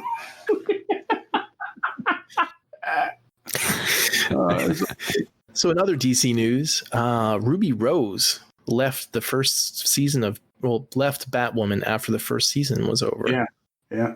There's some rumors going around that it was amicable and that they left on good terms, and then there's other rumors going around that she was hard to work with and that they had problems, so it was like they asked her to leave and she left because she agreed. And then there was other rumors that because she hurt her back or whatever, she didn't want to do it anymore. She did get injured, I heard, like really badly injured. Yeah, it was like some stuff hurt her back somehow, but no real truth has come out except for a couple statements giving the bullshit fucking creative differences thing that you always see when a band member leaves a band. Oh, we have creative differences, but in reality the guitar player was banging the singer's wife or some shit like that. Honestly, I wouldn't be surprised if it is because of that injury. I mean, because if I recall correctly, I do remember saying that like that was a really, really serious injury that she suffered, and so I wouldn't be surprised. Any type of injury to your back is probably a serious injury. So yeah. So we have all the wrestlers coming out of the woodwork saying that they want to be in the role and everything else. So we'll see what happens. I think the studio I mentioned they were looking for another LGBTQTRZ XYZ person. Yeah. Plus well, because Batwoman herself is a lesbian, so they want to, I guess, stay authentic to the role. I mean, actors be damned. The people who train their entire lives to be somebody that they're not. I don't know. We have to get someone who's representative. Hashtag Terry Crews for Batwoman. Maybe I'll throw my hat or my name into the hat for that role. Could you see me as Batwoman? Curry for Batwoman. I could see you in the suit, Levy. I could be a lesbian. Red wig. It'd be hot. Yeah. I'll be a lesbian Batwoman. I don't care. You're already a lesbian trapped in a man's body, so. I don't know if I'm trapped. In other news, Muppets Now series announced for Disney Plus. That's going to premiere on July 31st. Crazy thing about this version this time around is that it's going to be unscripted. It's going to be an improv Muppet show. Yep. That's awesome. I can't wait to see that. I don't know how that's going to go over, but man, I don't know. We'll see. I'll probably get Wayne Brady on there. Wayne Brady comes on and sings something, like right off the cuff. They have been doing like 5-10 minute Fraggle Rock episodes, like new Fraggle Rock episodes. They've been actually pretty good. My kids have been watching them. Let the music play. Save your place for another day. Let the music play. Down a Fraggle Rock. They got like a new voice actor to play Gobo, and he is really laying on the Canadian accent, man. He's really laying it on. He's like, okay, eh? And it's pretty. I heard it right off the bat. There was somebody, completely different, because the guy that played him before, I think he died, or I think it was Jerry. Maybe might have did him. I forget. But I think they got the original voice actress for Red to come back. But they had like all this stuff about social distancing and stuff like that. It's pretty cool. So, the Umbrella Academy season 2 will also premiere on July 31st. So I'm looking forward to that. I never saw the first season. I liked that a lot. A lot of people didn't, but I really liked that season. It was really, really, really good. I would recommend that, Levy. You could get through it. Let's see. Star Trek: Strange New Worlds, starring Spock, Captain Pike, and Number One, has been greenlit. And whenever the whole virus thing goes away, then they're going to start filming for that for CBS's digital streaming service. All access. Have you watched any of that Discovery at all? No. You should. It's really good. And that's in the second season is when those characters popped in. Mm-hmm. And it was really well done. And they're going to basically have all the missions and stuff that before Kirk, like when they were on the Enterprise, and they're going to do that. That's what the series is going to be. Yeah. Star Trek Picard. Just want to touch on that for a minute, because I mentioned it, was it last week, I think? But we never actually, because I asked if we ever talked about it, and we didn't, but we never talked about it after that. That's because Mike shut that shit down all day. No, I didn't. But if you want to blame it on me, that's okay. That's cool. I want to ask you, what did you think of the ending of Picard season 1? It was bleh. Yeah, I wasn't thrilled with the ending, with the very ending, I should say.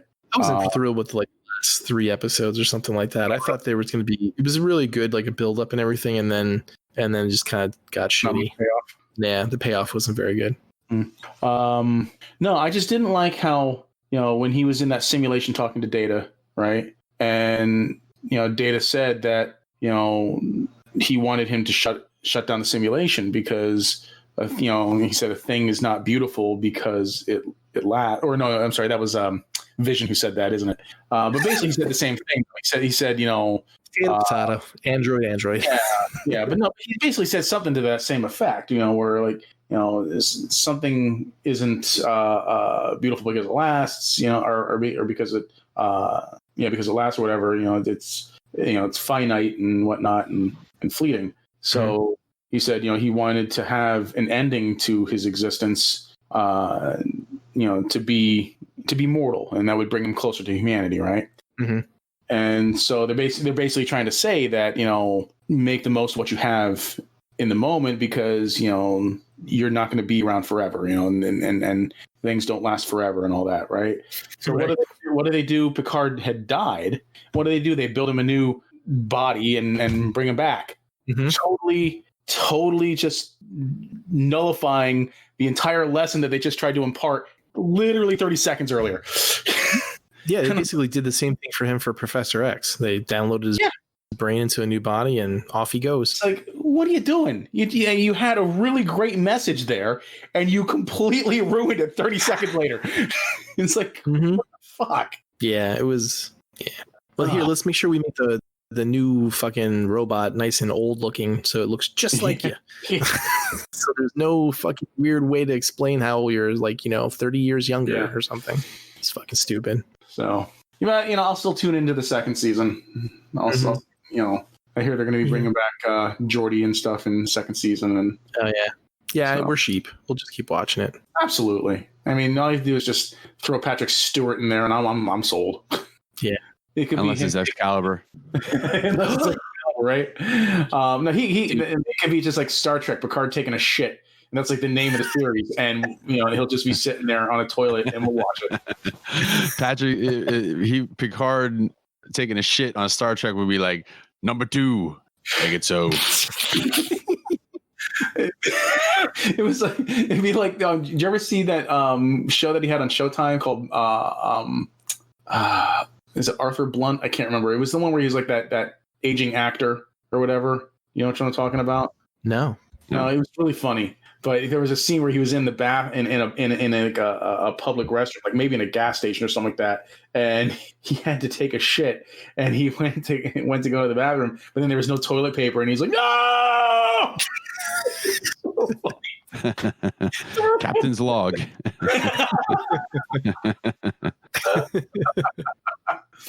Cool. So You should check out Discovery, though. It's actually a really well-written show. yeah, that has more F-bombs in it, doesn't it? It does, but it's who cares? Yeah, it really bugs me, man.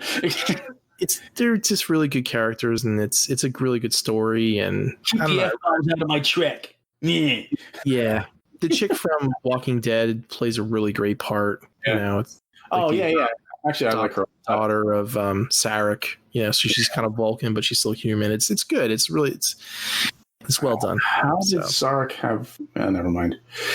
When the Klingons destroyed a base, he basically found her and adopted her. Oh, okay. Whatever. You probably know the name of the battle, but I don't remember. Something. Battle of Heros. No, I'm kidding. There you go. No. Fucking nerd. That was actually the name.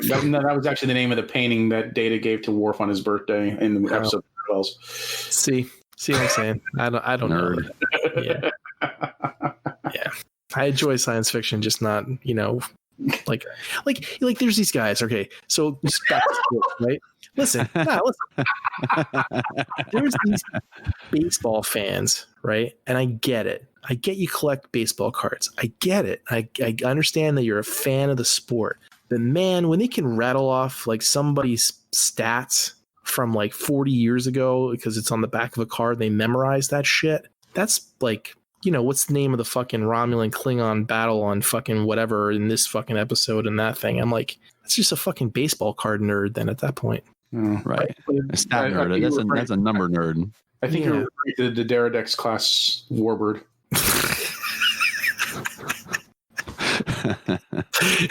Nerd. I really love my Trek, man, especially classic Next Generation Trek. I do too. I just don't like it that much where I have to memorize every bit of information. I'm just a sponge for information. I don't mean to memorize it. I just do. I'm a sponge for that kind of information. You gotta try being a sponge for some pussy. I'm a sponge for pussy too. All right. I feel like I have to say it once an episode. Sponge for some pussy. I managed to convince April last night. Ooh, did you use the coronavirus card? No, I used chloroform. Chloroform. After Levy got done, he said, "Well, anymore." So after he got done and he rolled over, he said, "Well, May's in the books." Actually, it's 2020 is in the books. 2020. It's not even your birthday, Levy. No, blew my wad too early. Moving on. So, update on the Baby Yoda show. So, we haven't really touched on that, but let's see. Ashoka is going to be being played by Rosario Dawson. Rosario Dawson. Rosario Creek. Yes. And Boba Fett will be in it, actually. And the dude's name, I forgot his name, Temuera Morrison. Is that it? Mm-hmm. He's going to be playing him, possibly Rex as well. Well, I heard he's going to be voicing him, but then I heard something about Timothy Olyphant's going to be wearing the armor.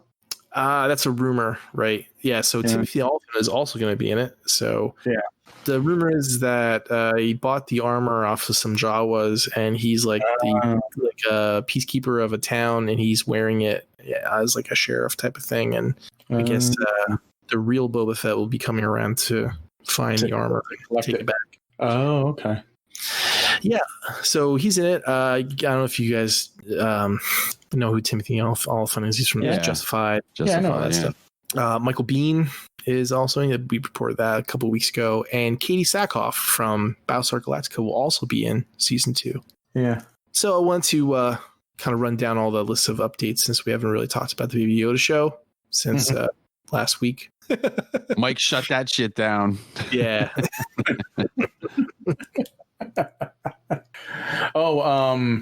couple Baby Yoda figures came into stock of BBTS. Mm-hmm.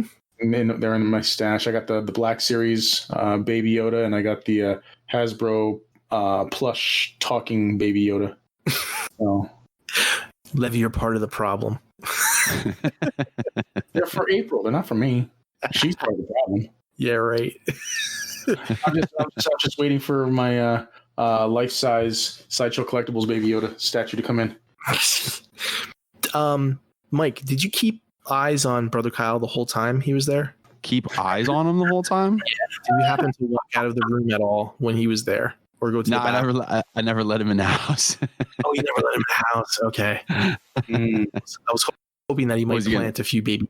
Yeah. Yeah. I'd have planted him right in the fucking garbage can. It would have been $10 well spent. And that's it for the news. Tune in next week when Mike pre-orders Hot Toys Baby Yoda. Come on now. Right, Mike? What do you say, Bill? On to the weird news. Oh, that's me. Yeah. Yep. Cue the Good job, buddy. Weird news. Weird news. Okay. Let's see here. Our first story. This is from Brother Kyle. He sent this to me. This is from sbnation.com. South Korean team fined 100 million won for using sex dolls as fans. Yeah. Apparently, they planted sex dolls into their stadium so that sports games would look like they had, an audience. I see nothing wrong with that. They use sex dolls. Well, apparently it's against the law. So I'm not sure exactly how much 100 million won is in US dollars, but it's probably like, $1,000 or something. I don't know. But yeah, that's actually pretty funny. I wonder what they did with the sex dolls after they got fined. I wonder if they sold Translation, Levy to English. I wonder if any of them sex dolls are available for purchase. Yes.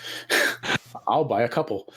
I wonder if they were brand new sex dolls or if they volunteered used. I'll still buy a couple. So yeah, that's amusing. This next story, I call it "It's Not Easy Being Green," and this comes from nerdbot.com. Scientists discover a real-life Kermit the Frog in Costa Rica. It's a let's see here. This was actually discovered in February this year, I think. It's a type of glass frog, but he looks just like Kermit the Frog. No shit. Let me get the picture here to put it in the chat. Is it the what's it called? The Mexican staring frog, Sri Lanka or whatever? No. Its official scientific name is Hyalinobatrachium dine. Takiti Watiki. Yeah. Right here. Yeah. Picture in the chat. His name is Takiti Watiki. Yeah. Yeah, that's it. Well, there you go. Oh, he does look like Kermit the Frog.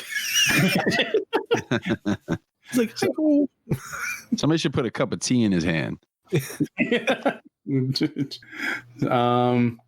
And then here's an interesting story. This is actually coming from the infographics show on YouTube. Man wakes up from a 12-year coma and remembers everything. While he was out? While he was in this coma, he was actually conscious and could remember. He was conscious of everything going on around him, everything that was being done to him. Because when he was a young boy, he fell into a coma because he contracted this rare form of meningitis, and I guess it was about 2 or 4 years later, he actually his conscious mind woke up. But he was trapped inside his own body. He couldn't move. He couldn't communicate. Wow. And that must have been torturous. He was in that state for another 8 to 10 years. But what's really torturous about that is that he was abused by his medical caregivers, like the nurses and stuff. They would slap him, hit him, verbally abuse him.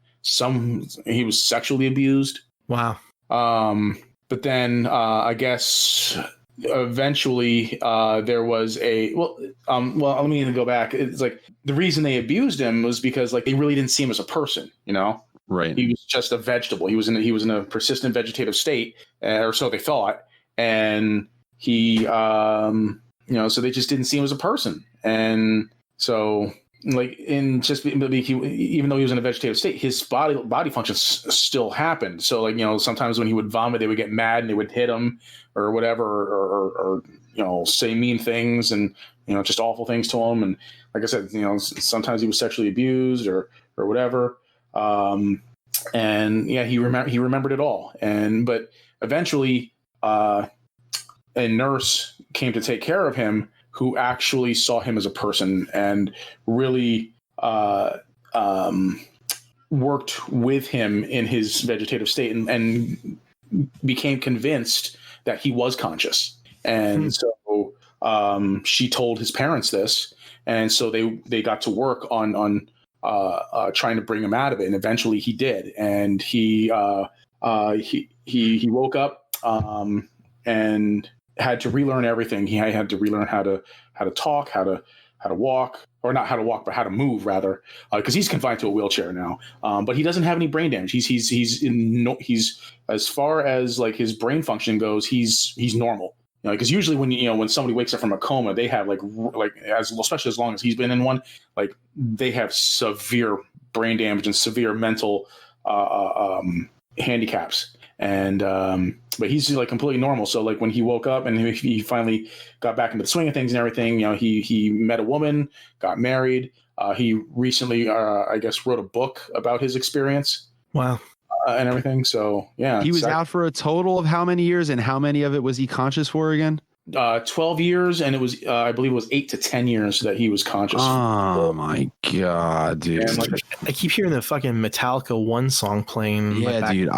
I wouldn't wish that on my worst enemy, dude. That's fucking horrifying. Like if you think of it in a claustrophobic kind of way, like just being trapped in. Like, dude, Levy, you were just in the hospital for 2 weeks. And you were going half fucking nuts, and you could I could not even begin to fathom being in that state for 12 years or for 8 to 10 years. Yeah, that's horrifying.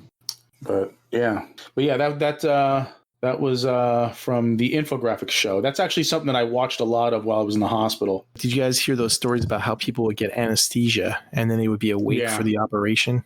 Yeah, and they could feel every cut. Oh, yeah. Fuck that.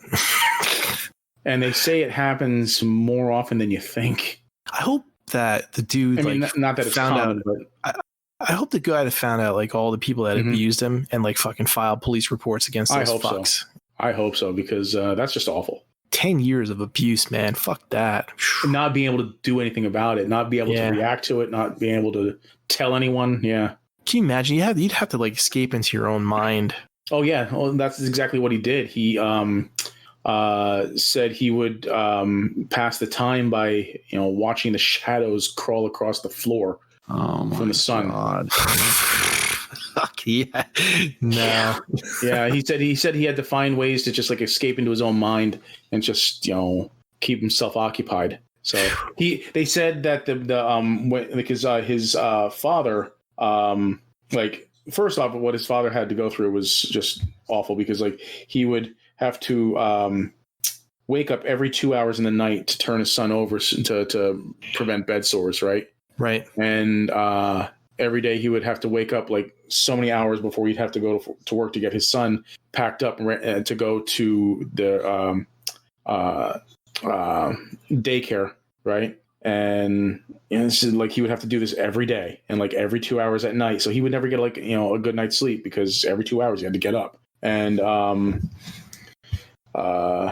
so when he would take him to the daycare, the nurses there, all they would do is they would just sit in front of a TV and play like children's TV shows. And so like he watched Barney for like 10 years. Oh my God. He said to this day, he's going Barney. Downhill, dude. Yeah. He hates Barney with a passion. That's abuse right there. Yeah. Right. But Yeah, Man. just the things that he had to do to keep from going insane it's a testament that he came out of it normal. So that's weird. Well, that must have been your last story because it was the depressing one. Well, it's not really depressing because he came out of it okay, and he's got a loving wife and everything, so depressing. But Is that all you got? Yeah, that's all I got. I made sure to save the best for last. I know Lori had sent me one. There was a bunch of people robbed a store with watermelons on their head. They had cut out watermelons with eye holes and stuff. And they had robbed the store with watermelons on their head. That's great. Weird news. Mike, got any toy news for us? Yeah, just a tiny little bit. So you guys saw that 3 or 4. Yeah. Oh, 3 or 4. So y'all saw that. So Zeta is re-releasing the toy. Did I say Toy World or Zeta? Zeta. Okay, good. I was right.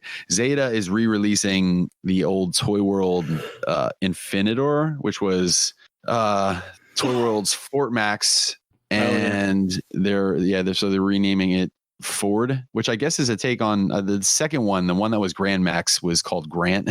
So I guess this is Ford. I don't know because they're smart asses and they hate Toy World. And I think they're doing the same thing with this one that they did with the other ones like RC and a couple of the other re-releases. They're just doing it with a metallic paint. Yeah. Right. What's the story? Why is it so small? Why is it only 9 inches? Well, I think what they were aiming for was the Marvel Comics scale Fort Max. And Fort Max in Marvel Comics was just a regular size robot. Kind of like it was in IDW. Like an IDW. Okay. Yeah. All right. Yeah. I see. That makes Yeah. sense. So I don't know. I was thinking about getting it, but I don't know. We'll see what goes on. And I'm going to put a link in the chat, in the Discord chat. So that is on Twitter. So we're getting in some more T beasts. And this one is the Bumblebee, the Hornet Tiger Bumblebee. Mm-hmm. And there he is by himself. And there's a shot with the side swipe with the bull side swipe. Yeah. He looks like the movie freaking Bumblebee. He does kind of look like Movie Bee a little bit. I don't know. And not Bumblebee movie, but he like more like the Camaro Bee. A little bit more. Well, like he has he got like the chest a little bit, like the Camaro chest. Yeah, I was gonna say he has like a square car chest, kind of like how the Red Bull Sideswipe has like that red square, type of chest. But his face isn't like Bumblebee face where it's like fucking that's normal mouth looking face. Yeah. But I know I'm seeing a lot of parallels, like in the body, like even though like the lower torso and the crotch piece look very similar to the Bayverse one. His forearms, that forearm piece there looks very similar. Yeah, it's interesting. That's what crazy. This side swipe, looking at it side by side with side swipe, because this Bumblebee is taken from that T-Beast thing that was on, I don't know, DeviantArt or whatever I saw it the first time, but it's kind of like the Ancestrod, that DX9 Ancestrod, which was like a lion Rodimus or whatever. But the side swipe is kind of unique because they did him as a bull, but when they have him in robot mode, like he just looks like a Lamborghini. Yeah. Which is a little bit different. That's kind of a unique take on it. And I'm kind of wondering, I mean, I know by the way, this is Transform Element. The Bumblebee is Transform Element, and the Sideswipe is Generation Toy. The Bumblebee and the Ancestrod, the DX9 Ancestrod, they're obviously were, this is obviously Bumblebee and that was obviously Rodimus, but they were like the kibble on everything from animal mode. When they were robots, was still kind of on them in robot mode, so you still could see like elements of the animals. Where the Sideswipe is kind of unique because he still looks like a Lamborghini when he's in robot mode, even though he's a bull, which is pretty fucking dope. Yeah, they were able to pull that off. So the thing about this, that my question is that you have Generation Toy doing one, you have Transform Element doing another, and then you have who's that third party? DX9 you said that did Hot Rod. DX9. DX9. This isn't like a collaboration or anything like that. Are they all basing everything off that same artwork? Well, no. I see. That's the thing. I highly doubt this Sideswipe is based off of that artwork because he's so G1 robot looking. Like the other ones look more like, they look like the animals that they turn into when they're in robot mode. He has like the fucking face of the animal on his shoulder. Yeah, he has like that Leo convoy thing going on. You know, and then Ancestral was the same way, but the side swipe is different. The side swipe just looks like a G1 side swipe in robot mode. He even comes with like the pile driver hands. Yep. Yeah, that was kind of an interesting take. And I'm sure if you look at that TB's thing where you find all these other ones, I'm sure there's a side swipe that turns into something other than, maybe he turns into a bull, but he definitely doesn't look like that in robot mode. Who's the company that previewed that was it a Starscream that turned into like a fucking bird? A bird. That was the same company that's putting out that Nicey. Oh, okay. Big so Firebird or whatever. Yeah, so that's a different one, different company. Yeah. It's an interesting trend that we're seeing. It's like kind of like a Zoids-ish type of beast mode. Yeah. Yep. Do you guys have any interest in this stuff? I mean, I think it looks cool. I was tempted to get that Generation toy Optimus Primal one that they did, but I ended up never getting it. But yeah, no, I don't think I'd get these, and they do look cool. Yeah, I'm in the same boat with Levy. Like I dig them, but I'm just not into collecting them. I'm curious about them because I think someone said the Generation toy is like built really good. Like it's really solid. Yeah, it looks it. It's definitely like a different take on like, you know, the same old norm that we've been getting, you know, for the past few years. Mm-hmm. Yeah. Because Mike, you get that. What the hell is that one? Captain Huffy or whatever. Yeah. So that was like a spin-off of, you know, but still G1-ish looking. That's why I thought maybe you might be interested in that Generation toy Red Bull because it's still G1-ish looking, but nah, because the Captain Huffy represented a different character. Mm-hmm. You know, this is still basically just sideswipe. That Captain Huffy represented a different character. So wasn't that just basically Huffer? No, it was like Huffer, and there was a. I tried arguing this with him too. So yeah, okay. he was built on the GoBot, based on the GoBot Pathfinder. Like a while ago, Transformers ended up with the rights to GoBots or some shit and made some repaints based on Transformer molds, like the Cosmos, like the Blue Cosmos, or no, the Blue Cosmos was Pathfinder. Who the hell was the Huffer truck was? Damn, I'm gonna have to look that up. But he was based on somebody else. Just like the white Power Glide was Wild Child. That one I spent way too much money on and shit. But yeah, the Captain Huffy was somebody. I'm gonna have to look that shit up. That's driving me crazy. I thought he was like a all original take on. Well, he was, but he basically looked just like it was the same color scheme as the GoBot. As the GoBot. Oh, okay. As the Transformers GoBot, because they weren't colored. Yeah. They weren't colored the same way as the original GoBots, anyways. But it was just a fucking excuse for me to buy some shit, Jed. That's basically what it is. And you're sticking to it. I'm sticking to it. Got anything else? Yes, I do. I'm actually pulling that fucking Huffer page up right now. It's just driving me crazy. Oh, Road Ranger. Smallfoot was an orange Gears. Bad Boy was a white Power Glide. Road Ranger was the black and orange Huffer. Pathfinder is the blue Cosmos. Treads is the green Warpath, and Bug Bite was the white Bumblebee. And they were considered GoBots? Yeah. It's GoBots were technically in the Transformers universe. If you fall down the rabbit hole of TF Wiki, which I occasionally do when I have zero going on, you find out weird shit. Okay. Yeah. So some GoBots ended up in the Transformer universe. Yeah. That's kind of like how I was just reading the Secret Wars crossover, how they crossed over the Ultimate Marvel universe into the 616. Yeah. Must be the same idea. Yep. I'm putting another link in the chat. So for a while there, man, I was kind of like wondering where the hell the rest of this team was. Because if I remember correctly, didn't DX9 put out the first MP Stunnicon? Wasn't their breakdown out first before everybody else's? Or was it X Transbots? I'm going to say X Transbots, but I might be wrong. Because I feel like that. I feel like they've been like him and who was the second member? They put out, the Motor Master. So they put out the breakdown and Motor Master and now Wild Rider, but I was kind of starting to think that team was dead because they really weren't doing anything with it. But then this one kind of came out of nowhere. I guess this is for Levy because you're the Stunnicon fan. Are you getting the DX9 Stunnicons at all? No, I'm actually not. Yeah. I'm not digging the DX9 set at all. No. Really. No. Was that because of how big they were? How tall they are? No, because I'm getting the fans toys. Yeah. And fans toys might even be bigger. They're the tallest ones out of all of them. But no.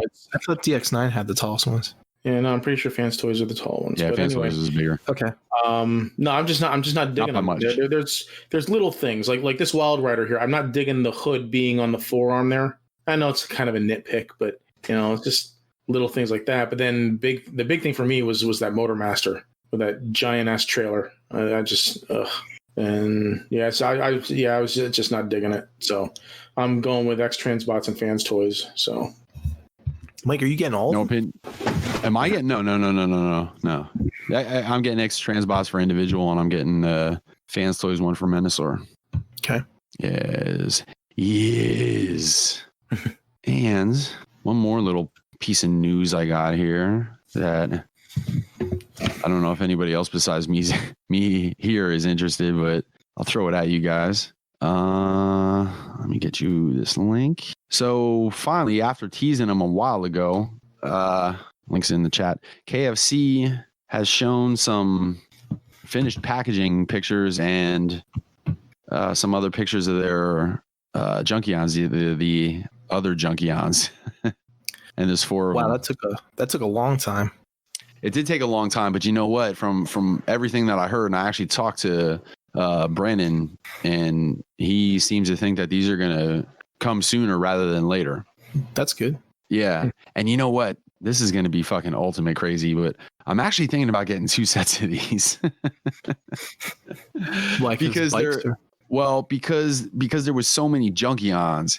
And these guys, the way they're built, they're modular. So you can kind of like take them apart and piece shoulder pads on this guy and tires going different places. And you can kind of like take them apart and put them together. So I'm going to get like a second set of them and just like deconstruct them and build 4 other Junkions. I get a big Junkion army and then I'll be done. Wasn't there supposed to be like 6 total of these or something? There is 6 total of them if you count Wreck-Ar and Junkyard, and then you're getting, and then there are these ones that are coming out in the near future. There's going to be 4 of them. Okay. What do we got? Cast Off, Scraps, Dregs, and Gunker. Old Gunker. Sounds like my ex-girlfriend list. Yeah. You and me both. So that's all I got. That is all I was able to dig up as far as new stuff that's not like Legends and or like mainline shit. Sounds like KFC and X Transbots, they're kind of revving up stuff and releasing stuff. That's good. Them and fans. So I think we're seeing exactly what we kind of thought we were going to see all along, is that the cream's kind of rising to the top and a lot of these other companies are kind of falling off. Mm-hmm. Or going to a different direction, like the animal, cross thing. Right. Yeah, right. Or right. What about that? Did you see that who was it? Man, I can't remember the company, but they showed a sneak peek of like Armada Megatron. Yeah, that was Fans Hobby. Fans Hobby. Yeah, that's right. That's a good point. I thought you were going with the Prime because we already had talked about that, but yeah, they did. Mm-hmm. They teased the Armada Megatron. So that's kind of interesting. I'm kind of curious as to how that shit sells. Like I know Brother Kyle just picked up that the Make Toys Cybertron Starscream. Was it Cybertron Starscream? Yeah. Or whatever. It was from Armada or Energon or Cybertron, one of the 3 of them. But anyway, like I'm kind of wondering how that stuff will sell in MP form or MP scale, I guess. Well, I mean, if they're getting a head start on nostalgia, I mean, they got another 4 years or so until that kicks in for Armada. Yeah, I wish they would. I wish some of these. I had said it on the Reflector page, but I wish like some MP companies would tackle some of the IDW stuff, man. Because I would love to get in on some of those IDW characters. I would love an MP DJD. Who the hell knows when that's going to happen? But I would love to see that kind of shit. Drift. I would probably be forced to buy a Windblade, even though I think she's kind of overplayed, but she's still a major character. Who did all the DJG already, but like in Legend scale? Well, Legends was Iron Factory, but then the MMC did them in Chug. MMC did him in Chug. Okay. Is Iron Factory is the one that's doing the combiner legend scale one, right? Yeah. Okay. Yep. You Wasn't sure if there was another company doing that one or not. I mean, because MMC could just probably upscale their molds maybe to MP size. Yeah, but they just don't do that though. They never do. Right. Like I thought maybe at some point, you know, a company like Weijang or whatever would do it. Because I feel like those would sell. You know, I feel like there would be a lot of people out there that are like old head G1ers and shit. But dug IDW because IDW is basically G1 for the most part, you know. So and probably collect MP scale or whatever. I figured that'd be something that isn't IDW like considered like quote unquote IDW just with all the different changes that they made over the past years in the story. What do you mean? Well, I mean, like if like you were just talking about Fort Max, he was in the Wreckers books, and like you said, he wasn't a city size. Yeah. And then you had like all the other stuff that they changed around, like with RC. She wasn't, G1 pink fucking, no, you better stick close to me, Hot Rod. She was like, I'm going to kill you with my sword. Well, yeah. Psychotic. I used to be a man, but now I'm a woman.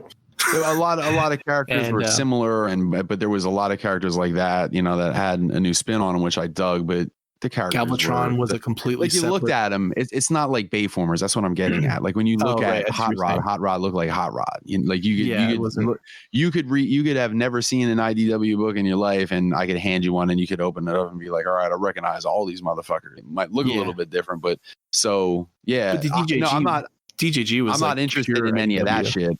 Yeah, right. They were. That's what I'm getting at. I would love to get some of those exclusive, characters that were only like a roller. Yeah, like a rung. Give me a rung, man. Mm-hmm. Yeah. That'd be kind of cool.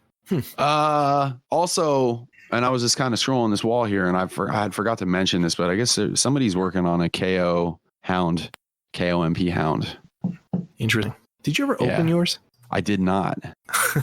I was, and the only thing that was really keeping me from it, and I know Nate said that he didn't really have any problems with his or whatever, but it wasn't just like it wasn't isolated incident where like one ham-fister broke a hound. It seemed like there was a lot of that news traveling around where there was kind of some brittle parts and this and that, and that was really that was kind of keeping me from opening the hound and getting rid of the Fan Toys one. But this KO one, the quote, it says KO MP47 hound unpainted prototype pics of surface, and then it said in quotes, fixes problems of breaking and cracking, they claim. ETA mid-late August. So I don't know, and it's probably going to be cheap as hell, so I would probably be willing to give that a shot and see if it's good, and if it is, then I would probably be able to say goodbye to Willis. Because I really dig it, man. I like the way it looks. Like I like everything they did with it, but I just don't want to. I don't want to break $160 hound or whatever the fuck it is that he cost. I was like looking around past couple of days for like KOs of like Hot Toys. Yeah. Just I think I'm like getting in that mood where like you were with Captain Huffy. Like I want to buy something. I don't know if you want to get KOs of Hot Toys, dude. Well, some of them, it's like one of those things where it's like KOs of like Play Arts Kai. Like some of them are done really well, or they fix problems, and they're like Deadpool is like a good example. It's actually better than the official release. Yeah. So there are KOs of like Hot Toys stuff out there where they've done things where they take the what's that body type? That seamless body type. It starts with a PH or something. Fison. They take Fison body things and they do a custom head and put the clothes on and shit, and then they make characters that either they haven't released or they make KOs of it and stuff. So I was like just kind of like looking around, and I was like, then that means I'd be like in the 1/6 scale collecting type of thing. I even joined 1/6 scale Facebook group. Oh, that's how they get you, man. Yeah, I don't know what I don't know what I'm doing. Figures, you're gonna start freaking buying 1/6 scale figures. Yeah, and then I was like, oh no, I'm gonna be like Levy, like he got Superman and he's getting like Death Dealer and all this other stuff, and I'm like, what am I doing? Not gonna do it. Then I saw like some of the new stuff coming out. It was like $400 or whatever, and I'm like, oh man, I can't do that. No, I don't usually do the Hot Toys. That Superman was the only Hot Toys I ever bought. if my wife's listening, $40, I can't do that. And like,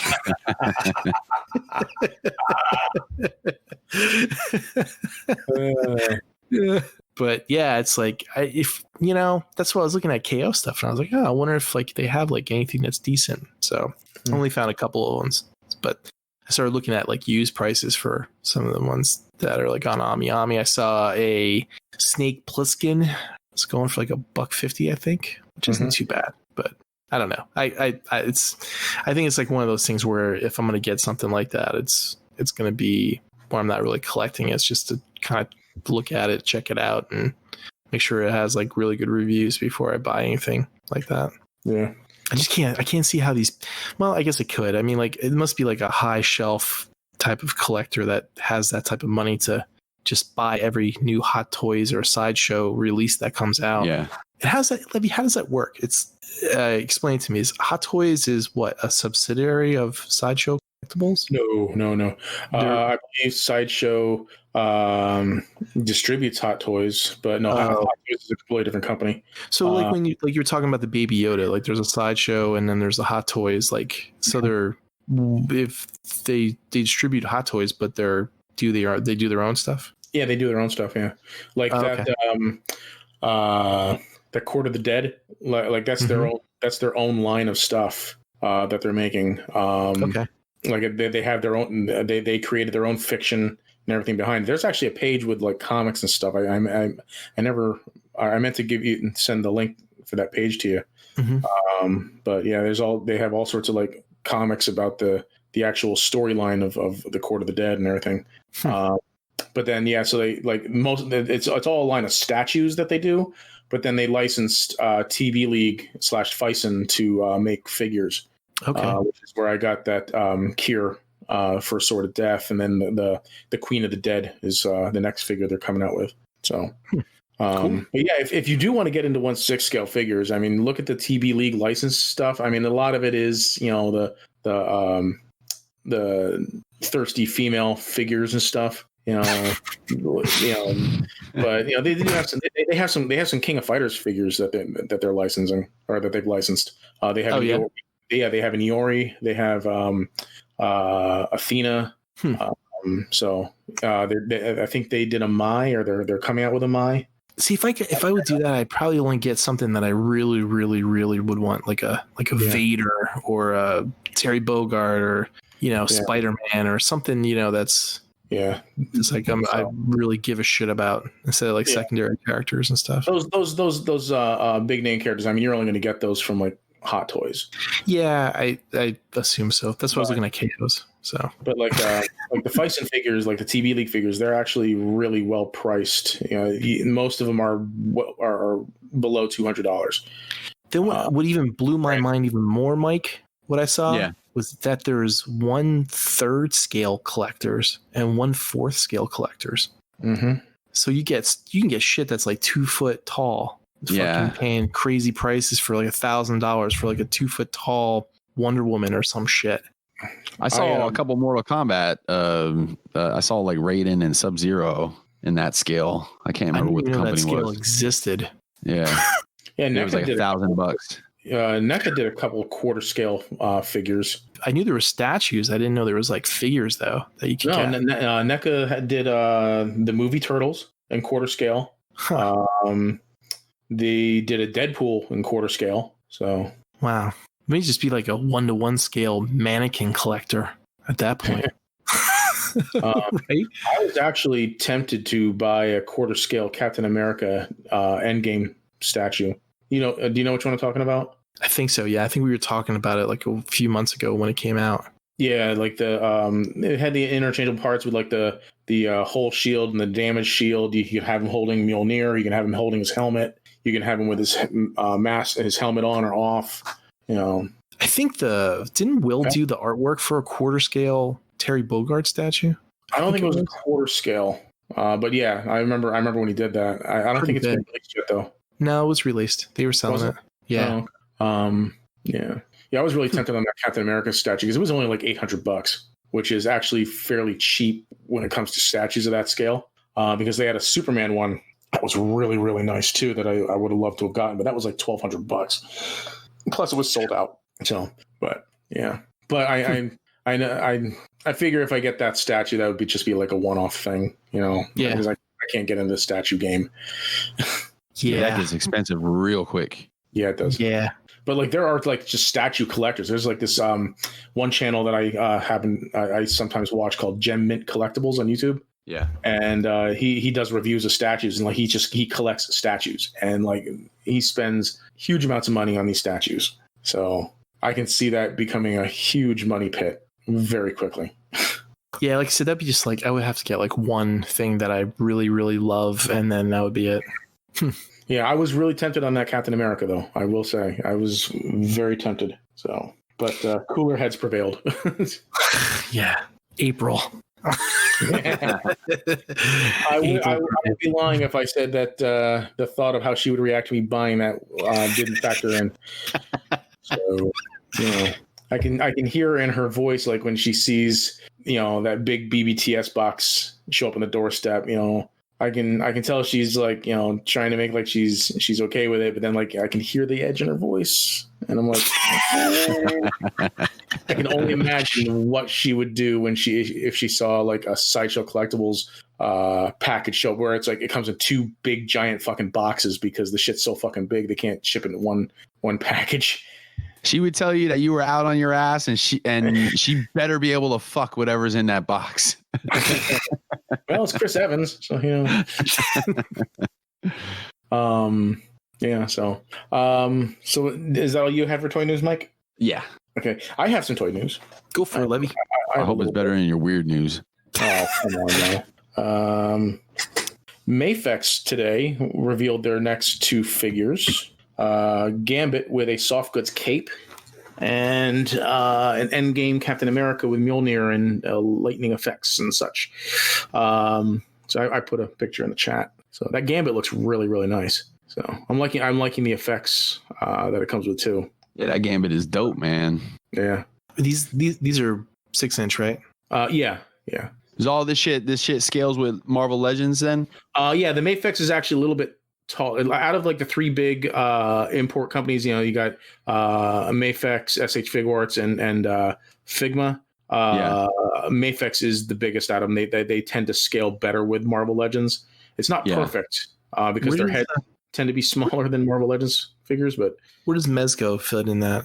Mezco scales fairly well with Marvel Legends, I think. The only difference is, you can really, see the difference between the figures because of the soft goods and shit. But I think Mezco tends to scale fairly well with Marvel Legends. So Mafex is the one that has their own joints, right? No, it's Rebel Tech, and really all they are just ball hinge joints with ratchets in them. Okay, so, Rebel Tech. Okay, but I think they did revolutionize that joint maybe 15, 20 years ago. That's when because that was also back when they were making like much smaller figures with I don't want to say limited articulation, but it was very unique articulation joints and such, where like you couldn't put them into any pose you wanted per se, but like they had lots of weird angles with the rotations and stuff like that, so you can get them to like lots of different poses. But then like with the Amazing Yamaguchi line, they made him more, or they were bigger and looked at scaled more into the 1/12 scale figure line. So and then they had much more freedom in their articulation. So. And SH Figuarts is a little bit smaller than Legends. Yeah, it's a little bit smaller than Legends. They don't really scale with Legends at all. Right. A little too small, but they're far more detailed. Usually come with better accessories and such. So how much does the Mafex figures like this go for usually? Well, it depends on where you get it from. If you import it from overseas, from like overseas sites, with before shipping, they'll be between $60 and $70. Maybe a little bit more, but if you buy it from a domestic store like BBTS, they're usually like $95. So, but if you buy it from Ami, you do have to pay for the shipping. So depending on who you choose, like I always choose the DHL Express. I get it in 2 days from Japan, but that's like $15 to $20. So it usually comes up, a little bit less than the BBTS price, but then with the BBTS price, you're still paying at least $4 shipping. And tax. And tax, yeah. So you're still making out buying it from Ami and other overseas shops. So really, I think the one with the best shipping and the best balance between shipping costs and shipping time, I think is probably Amazon Japan. Because I ended up buying my Mafex Wolverine from Amazon Japan. That only cost me like $13 in shipping, but it's still shipped via DHL, and I still got it in like 2 or 3 days. So cool. So that's those 2 Mafex figures that they revealed today. But Hasbro had a live stream on their Hasbro Pulse Facebook page, and they showed off. Basically, they didn't show off anything too much new. They showed a bunch of things that they had already revealed at Toy Fair. But like they had new promotional shots, in package shots and such. So they had showed off. Let's see here. Their Classic War Machine and Age of Apocalypse. And they showed. I don't know if they showed the 2 different or the second head sculpt for Apocalypse at Toy Fair or not, but they showed that today. And then they also showed off the rest of the Spider-Man retro wave with the retro carding. All those pre-orders went up today on Hasbro Pulse and BBTS. Yeah. So the only ones that I'm interested in are the the Spider-Man, the Gwen Stacy, the Peter Parker, and the Electro. I got them all except for Daredevil. Yeah. The Daredevil they have is that stupid 90s armor suit. That's just awful. But there's the Green Goblin and Electro. I didn't bother with Green Goblin because I can't stand that freaking head. That face looks ridiculous. I love that face. No, I have the original. I have their other Green Goblin. I like the darker color on the older Green Goblin anyway. I have it too. I have the original Electro like this too, but I wanted to get these because they're most likely built with the newer joints and all that stuff. So I did need the Electro though, because I didn't get the their other Electro because he didn't come with alternate hands, so he always had like electricity coming out of his fingertips, which just really bothered me.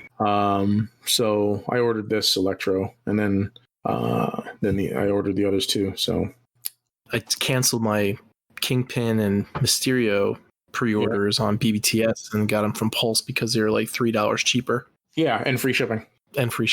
Yep. So, I do like that the Green Goblin comes with the Norman Osborn head, but I mean, I'm not really ever going to pose him with that, I'm not really going to display him with that head, so I don't really need it. I bought 2 of the Gwen Stacy ones, one for Mary Jane and one for Gwen Stacy. I thought about doing that, but then I thought it would be kind of silly having them both wearing the same clothes. And I already have Mary Jane from the 2-pack, so I don't need to. And that's Spider-Man. That's the Pizza Spidey, right? No, that's actually a new Spider-Man mold. Right. It's new articulation, right? Yeah, the torso articulation now has it has like a torso pivot, but then it also has so it's like Snake Eyes. So he can actually get a deeper ab crunch than the original Pizza Spidey. So that's like Snake Eyes, right? Same type of articulation. No, because that has a ball joint at the waist, and this doesn't have that. The Spider-Man doesn't have that. It has the ball joint in the upper torso above the ab crunch. It's kind of like the Power Rangers figures. When did they start doing the thing with the neck, where it's like as a ball joint in the head, and then there's one in the neck? That's the G.I. Joe. That's solely G.I. Joe, I believe. The Captain Marvel that I got has that. Oh, really? Mm-hmm. I wasn't aware of that. Where he's got a double neck joint, like one at the bottom, one at the top. Yeah. Oh, I didn't know that. I did not know that. I'm glad that they're experimenting with articulation. I'm glad they're looking at potentially looking at like import figures and seeing how they can take some of that stuff and apply it to their figures. So cool. But I think that's they also Hasbro also put up for pre-order their AIM Soldier army builder for $15, kind of what they did with the Hydra soldiers. Mm-hmm. And they announced that they are going to be releasing another army builder this year, which is an all new mold. It's an all new character. It's not a repaint or a re-release of a previous figure. So this is going to be an all original figure that's going to be an army builder. So, and then one last thing. I turned off the stream early, but Kyle put this in the chat. It looks like a screenshot of a Sentinel leg. So I'm pretty sure this is going to be their next HasLab project, and this thing's going to be huge. So they said that's supposed to be the biggest Build-A-Figure they ever made. Build-A-Figure. So this is going to be a Build-A-Figure? That's what they said, but I doubt it. Yeah, I think this is the HasLab project. Mm-hmm. So yeah, that is big. Holy hell, man. Yeah, so I'm figuring that's probably going to be about $400, which means I'm not army builder. Get 3. Yeah, that's not happening. But maybe it might. Maybe at least 2. You're gonna need at least 3 of those to fight your Fans Toys Fort Max, Levy. Yeah, right. If I get 2, that's worth Captain America statue. So yeah. So that thing's gonna be probably 3 feet tall. Maybe 2 or 3 feet. I don't know. Well, I mean, if you go by the picture, right? Jubilee's 6 inches. Yeah. Put a Jubilee on top of a Jubilee. That's just a leg. And then you get the torso and the head. Yeah. Yeah, it might be 2.5 feet. Mike, you're going to get it, right? I might get one. Yeah. I might get one. We could bring all 3 of them together. Yeah. Yeah, there we go. Yeah, I might. Yeah, I'd like to see what the whole thing looks like soon. I was really hoping that they were going to officially announce the project today, but we'll have to wait. So that's it for my toy news. Cool. One thing we didn't talk about yet was our trade-off of watching things. I watched the whole season of Tiger King. Oh, yeah, that's right. Yeesh. I loved it. Yeah? I loved it. I told you would. Yeah. I was even thinking about photoshopping. I was thinking about photoshopping the 3 of us together in that one of those pictures, but oh, you totally should. But I'll use it for the next listener questions post. It's already been done many times. I didn't want to be late to the party. So, but I was thinking about putting a tiger in with us. There you go. Because it's always better with a tiger. No, I watched the whole thing. It was really good, and that chick totally killed her husband. Oh yeah. I don't know if she fed him to the tigers or not, but that dude that woman's evil. Totally murdered him.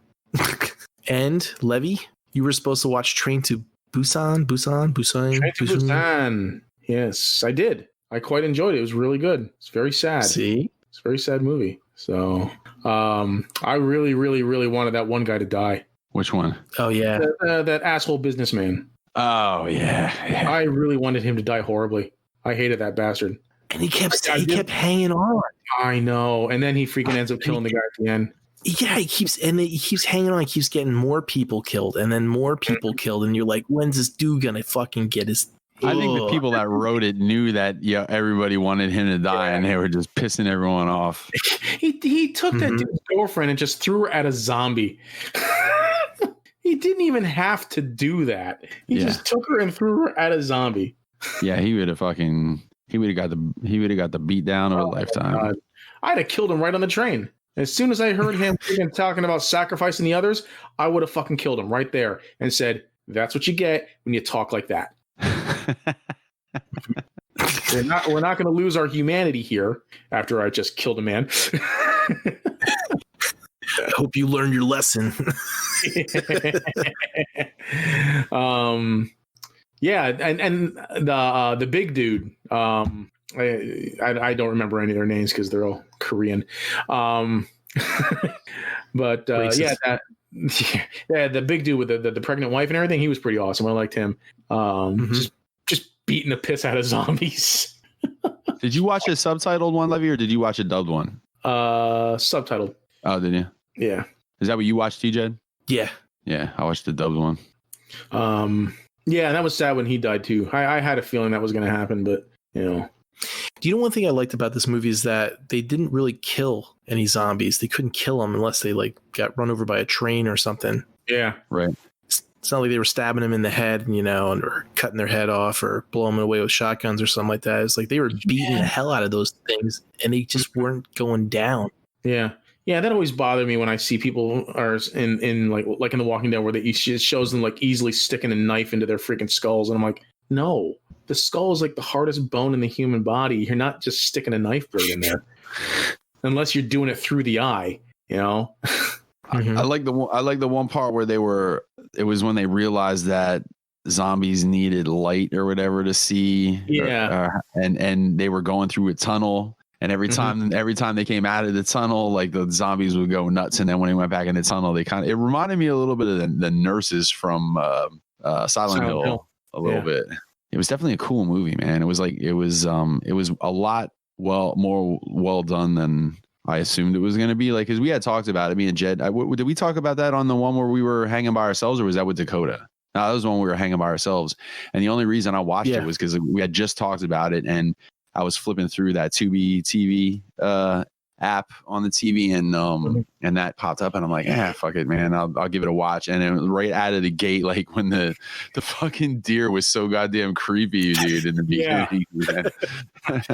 But like you know what I mean? Like it made a hair on my arm stand up right out of the gate, because I was like, well, it's either going to be super fucking cheesy or it's going to be awesome. And I could already tell when the deer popped up. I'm like, oh, this is going to be great. When the girl saw the one zombie take out that one dude from the train window in the beginning when they were pulling out of the station, I was like, oh, I'm like, that seems like it's gonna be good. And then when they stopped at that other station and they went down the stairs and they saw like the whole like military was just like a giant group of zombies, and how they moved when they were like in a big group, it was like a wave. It was like a force versus like just individual. Kind of like World War Z. Yeah, sort of. Yeah. Yep. What do you guys find? They did like the running zombies and shit. I guess we're kind of getting away from the old lumbering, you know. Yeah, just they don't seem to present as much of a threat. No, right. I mean, believe me, if you see one in real life, it'd be scary as a motherfucker. But when you get the ones that are running. Yeah, the slow lumbering zombies, their threat is more in just like their numbers and their persistence. Right. You know? Like you can't stop. The fast zombies, obviously, it's like, you know, they can run faster than you and they have more stamina than you. So running from them is only going to be a short term, like a stopgap measure. If you need to, you know, find someplace to get away from them, like fast. Slow zombies always come across as like there's no intelligence in there. They're basically running on autopilot, kind of. Where the running zombies always actually seem like they're actually evil. Like they're there to fuck you up, and they know it. Yeah.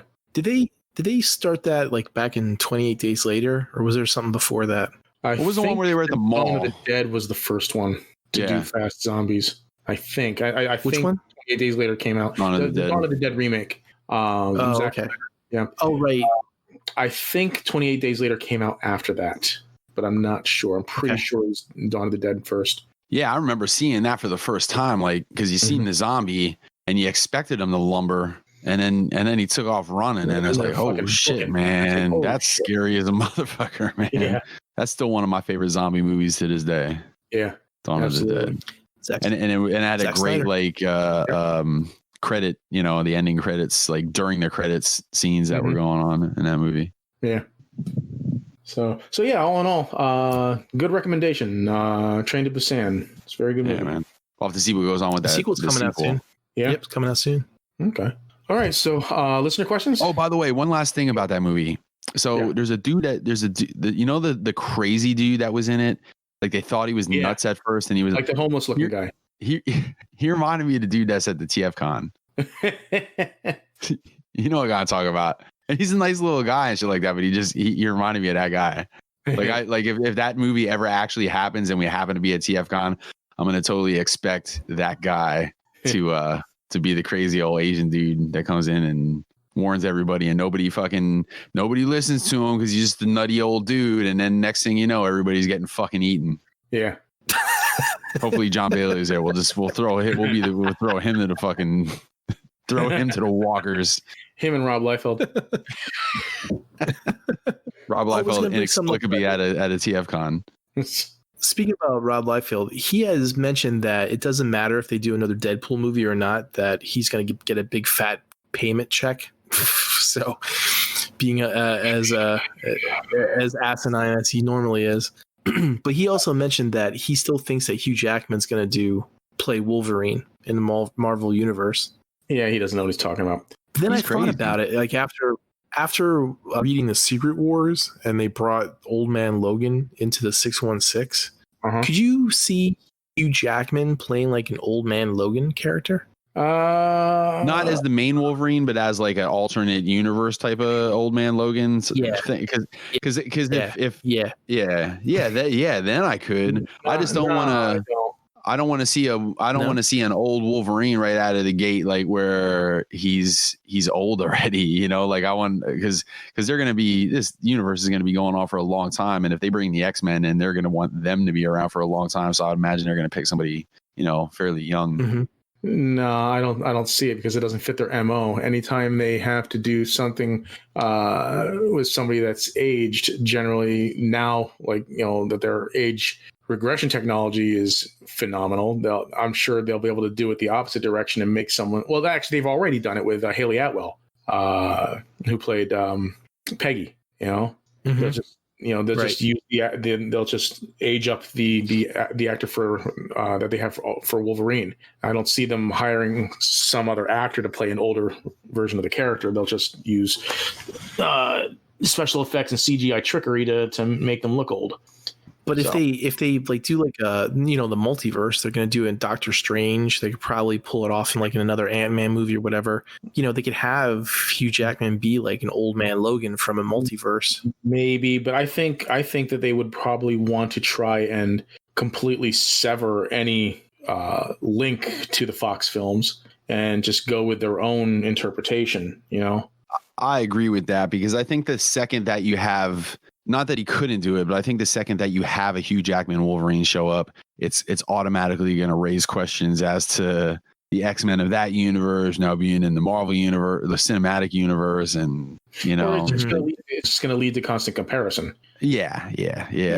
Speaking of X-Men, update on the New Mutants is that it's not going to digital right away. Now it's going to go back to the theater, so nobody knows what the fuck's going to happen to that film. Yeah. What movie is this? New Mutants. Are you serious? Dude, you know what? It's just never going to fucking happen.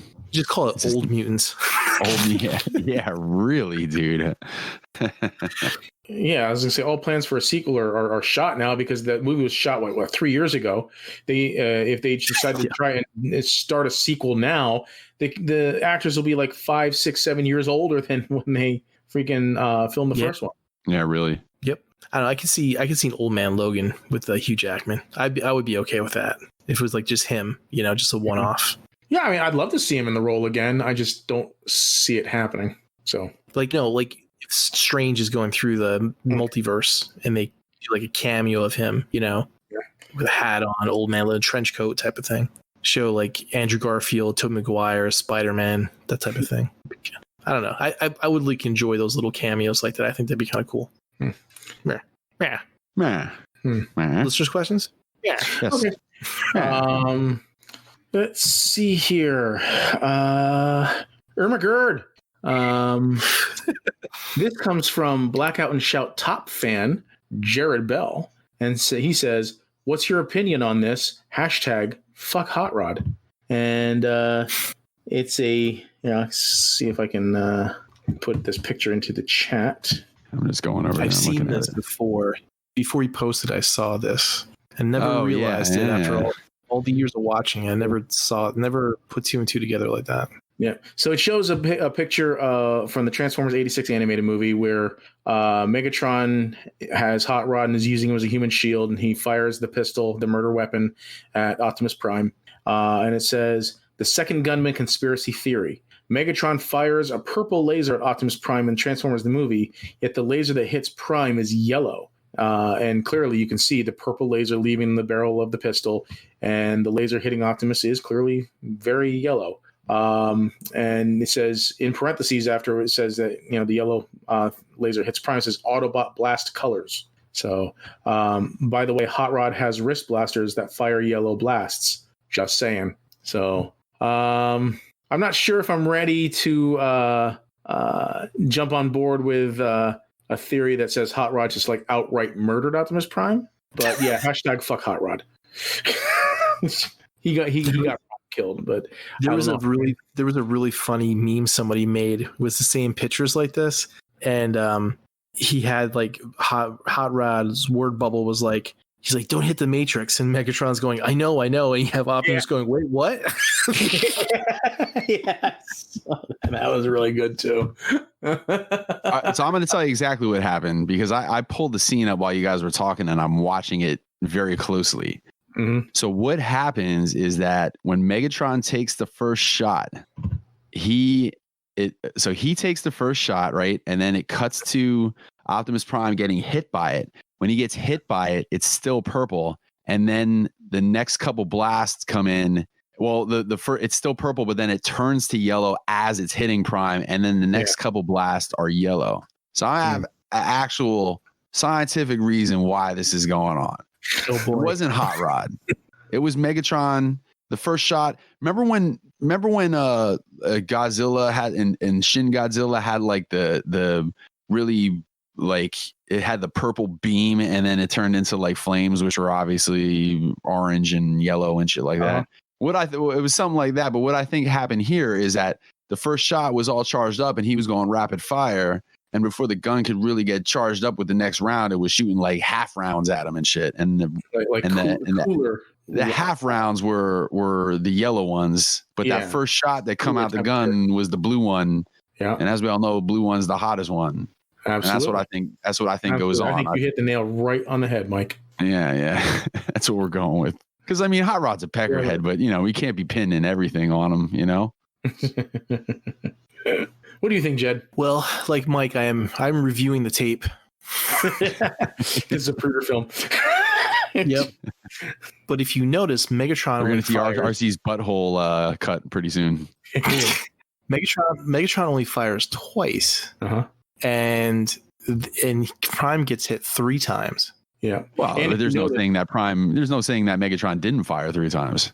So I think, like you said, the first shot though is definitely, it's a purple thing, but realistically, like you said, that kind of makes more sense and stuff, right? But like, it could be that maybe Hot Rod did kill him. Yeah. But if you notice too, when he does get hit, Prime's head goes back and to the left. To the left. Yeah, I knew that was coming. To the left.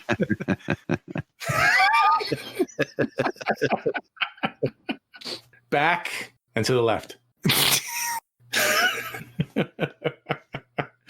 So it's a conspiracy. It's a conspiracy theory. I think it was the comedian. The comedian killed Optimus Prime from the grassy knoll. Next question, Levy. Next question comes from Marlon Terracena. How's it going, Marlon? IDW Comics may be shutting down this year, which will shut down TF Comics, etc. for a while. How do you feel about that? I would be bummed out that I didn't have new Transformers comics to read, but I wouldn't be completely heartbroken over it, because I have a feeling that license won't hang out there for too long. If IDW doesn't have it, I feel like somebody would pick it up. I think the main Transformers series is complete fucking garbage and trash on idea, but the Galaxy books that they've been putting out are okay. The Galaxy books are cool. Yeah, Constructicon ones and the Insecticons and shit. Yeah, the Constructicons ones that was okay. The ones that they've been having so far with like Cliff Jumper are actually pretty good. Yeah. But they got 6 out now, right? Or is it up to 7? That's good. I was into the second Cliff Jumper book. Yeah, that was the last one, I think. And then surprisingly, the Transformers and Terminator is really good. That's probably I haven't gotten a chance to read that yet. Is it? Is it good? Yeah, it's really good. So I'm missing that. I really want to read those, but the other ones, not that I don't really give 2 shits about too much. So they're okay. I wouldn't define them as trash, but they're not as good as the old IDW stuff. The main IDW, issue 1 all the way up until like even 15 or whatever it is garbage, man. I don't know. I think it's a little harsh. It's not harsh at all. It's fucking trash, dude. It's all political bullshit, and I'll just read fucking CNN if I want that. Yeah, I hear you. I think it only got good when they had what's the female version of Trax? What's her name? Road Rage. Road Rage, yeah. With that issue where they had Road Rage in it, that was probably the best one that I read out of that main series. It's garbage. Next question. All right. It's not garbage. Come on now, Jed. It's just not doing this. It's not covering a storyline that you would like it to be covering. I don't think that is garbage. The main series. Yeah. With the Megatron and Prime talking about the senators and how they're waiting, and then the fucking Rumble dude, and then all that storyline. Yeah, I don't think it's garbage. I'll tell you this much though. I think that it's just man, it's almost like they're redoing a lot of shit that we've seen already. Like this whole origin thing, and like you said, the political thing and stuff. Like that was all kind of stuff that they already did in the old IDW. And I'm starting to, and as I read it, even though I don't think it's complete crap like you do, I don't think it's great either. That I almost wish they would kind of go off and tackle some other stuff. Like fuck all this prequel stuff, you know? Like we've kind of beaten the prequel stuff to death. Like let's see some other stories, some other adventures, you know, maybe from some, I don't know. When you write a story and you have the setup, which is basically what this is, that's cool if you're like watching a movie or if you're reading a novel or a book or whatever, and then you kind of get into like more of the, you know, the meat and the conflict and all that stuff, and then there's the turn and then the resolution and all that stuff. But that doesn't translate to a comic as well as it would to the other media. And what the writer's doing is he's setting all this up, but it's taking 12 issues to get there to anything, and it doesn't translate the way a comic book with 26 24 pages would. So it's just fucking boring and stale for fucking 12 issues. That's like, you know, 6 months of fucking comics, and you can't do that in a comic book. You have to build up a story, and you got to have some type of spin-off with something that's a little bit more exciting and interesting, you know, even if it is just, you know, character development. It has to be something that's there, and it's not, and that's why it's garbage. So yeah, I don't know. I don't hate it that much, but I mean, I do agree that it's not as, I don't think it's good at all. I know. No. I heard you 7 times now. It's cool. Trash, Mike. It's trash. Not trash. It's rubbish. Nah, this is not up to the standard that we're used to. That's all. Because IDW fucking set the bar high, man. That run that they just got done with, you know, whatever, a year ago or whatever it was, man. They fucking set the bar high. I mean, if you read the old Dreamwave stuff too, I mean, that shit was great too, man. It's like you knew the formula was right. They knew, whoever was writing those stories knew how to write a comic. The person who's writing these stories does not know how to write a comic right. So that's the reason why. No, I think there's a reason why, but I don't know if it's that as much as they're trying to shoehorn I bet you there's a lot of constraints as far as like, all right, here's what's going on with the toy line, because we all know that making money is the most important thing, and they have to tie it into this. You know, right. The other IDW series kind of got caught up in it too when they were doing the Combiner Wars thing, and it's like, fuck, man, they're letting this toy commercial spill over into the comic, and it's like, that's not what we want. And I agree, that's definitely happening here. You know, and I don't know if it's so much that the writers don't know what the fuck they're doing, as much as, you know, fucking A, man, we have to have certain things go down a certain way because this is what's going on with the toy line, and we have to advertise the shit out of these toys. I'm okay with the character selection, and even though they're drawing, you know, holes and stuff on fucking, you know, comic books, I can look past that. It's the story itself, it's not engaging to me at all.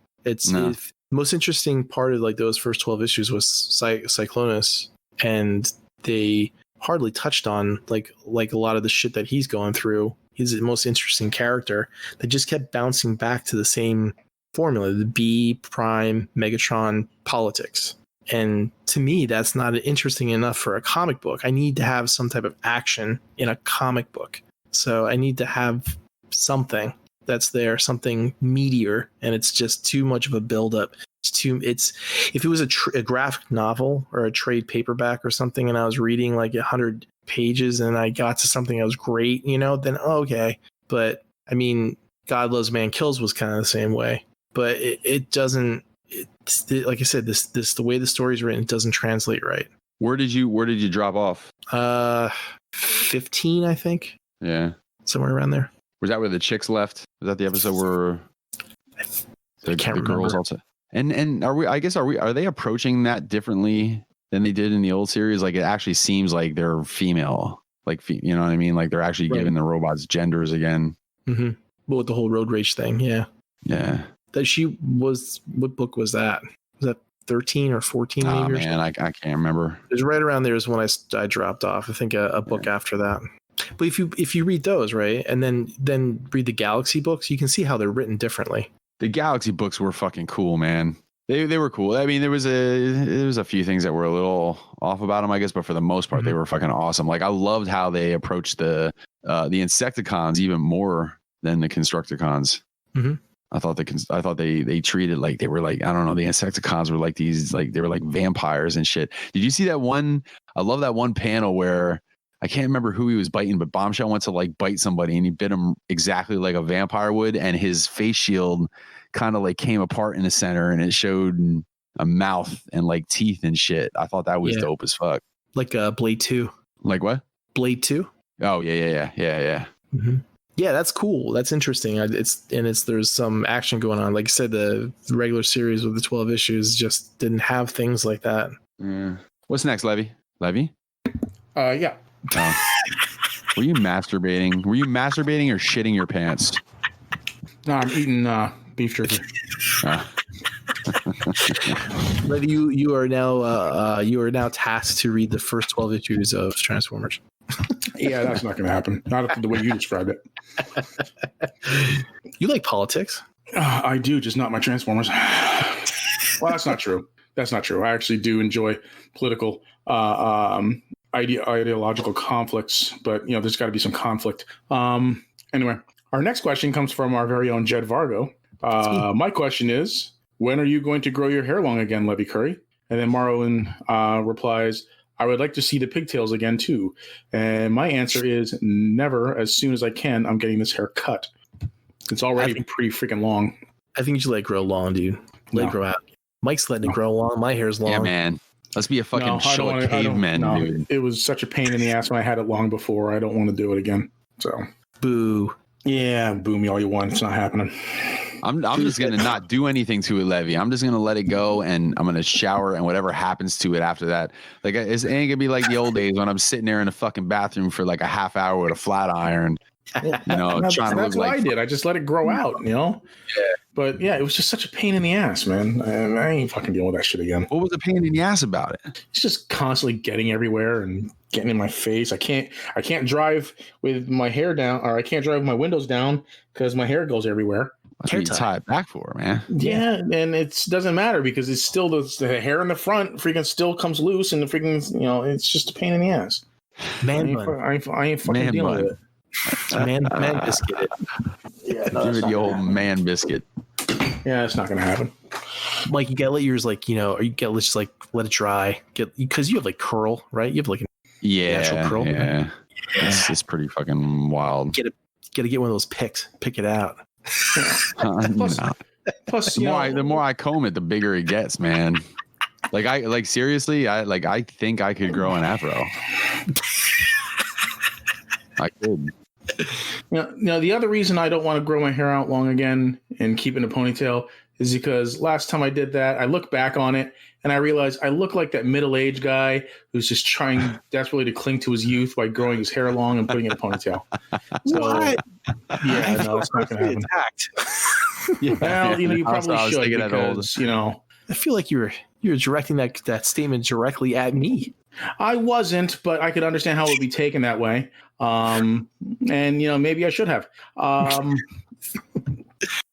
You just don't want to look like the comic book guy from The Simpsons. That's all. That's probably another reason. I like the one time when I was over at Jed's house, and as I can't remember if you told me this or if I actually witnessed it, but you were trying to bribe the old lady with if she like lost a certain amount of weight, you'd cut your hair off, and she was totally for it because she hates it. Yep. I said you drop down to 130. I said I'll chop it off. That's when I looked at you and winked, and I said I'll be Gunnar Nelson in a few years.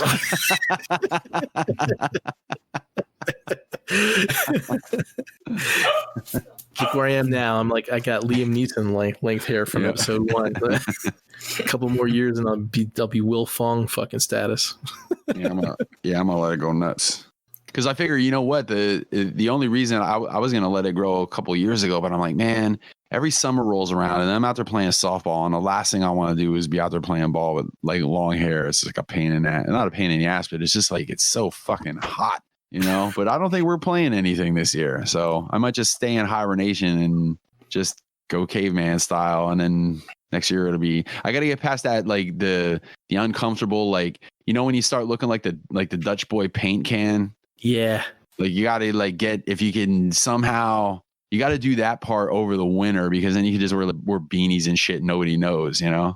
But trying to pull that phase off in the summer is a rough one. So, But we might not be going anywhere this summer anyway, so who the hell knows? Actually, that's a good segue into the last question. I think Justin Lynette was that the last question? No, I have SLB good friend Josh asks, if you could host one game show, past or present, which would it be? This question is sponsored by Hidden Toys. The Price is Right. Price is Right? Why? Yeah. Barker's Beauties. Because I just imagine Bob Barker in an orgy backstage, like when the show wasn't going on. Wow. How about you, Jed? Man, that's a good question. I think I want to be a host where I can be a biggest dick to fucking contestants, right? Yeah, I was thinking that too, Jed. And what about the Family Feud? That's a good one. Yeah, or right? I was thinking like, do you remember Press Your Luck? The fucking whammies. Oh yeah, no whammies, no whammies, no whammies. And then they would get it, and you'd be like, you suck. You lost all your money. Or this was a really old one. I think Tic Tac Toe. Do you remember that with the dragon? Yeah, I remember Tic Tac Toe. Yeah, Wink Martindale. Yeah, the dragon would come out and be like, rah, and you fucking lose, and you'd be like, all you get is a fucking toaster, you loser. Or Jeopardy. That might be a good one too. Where you can, but then I couldn't pronounce anything on Jeopardy. So. I was gonna name Jeopardy. Oh yeah, yeah. Levy Trebek. I can't pronounce everything. So. Listen, I know Alex Trebek has cancer and all that shit, so I don't want to clown on him too hard. But like sometimes when he does he pronounces everything like with the correct accent and shit, I just want to fucking like punch him in the mouth. You want to punch a cancer patient? That was before he had cancer.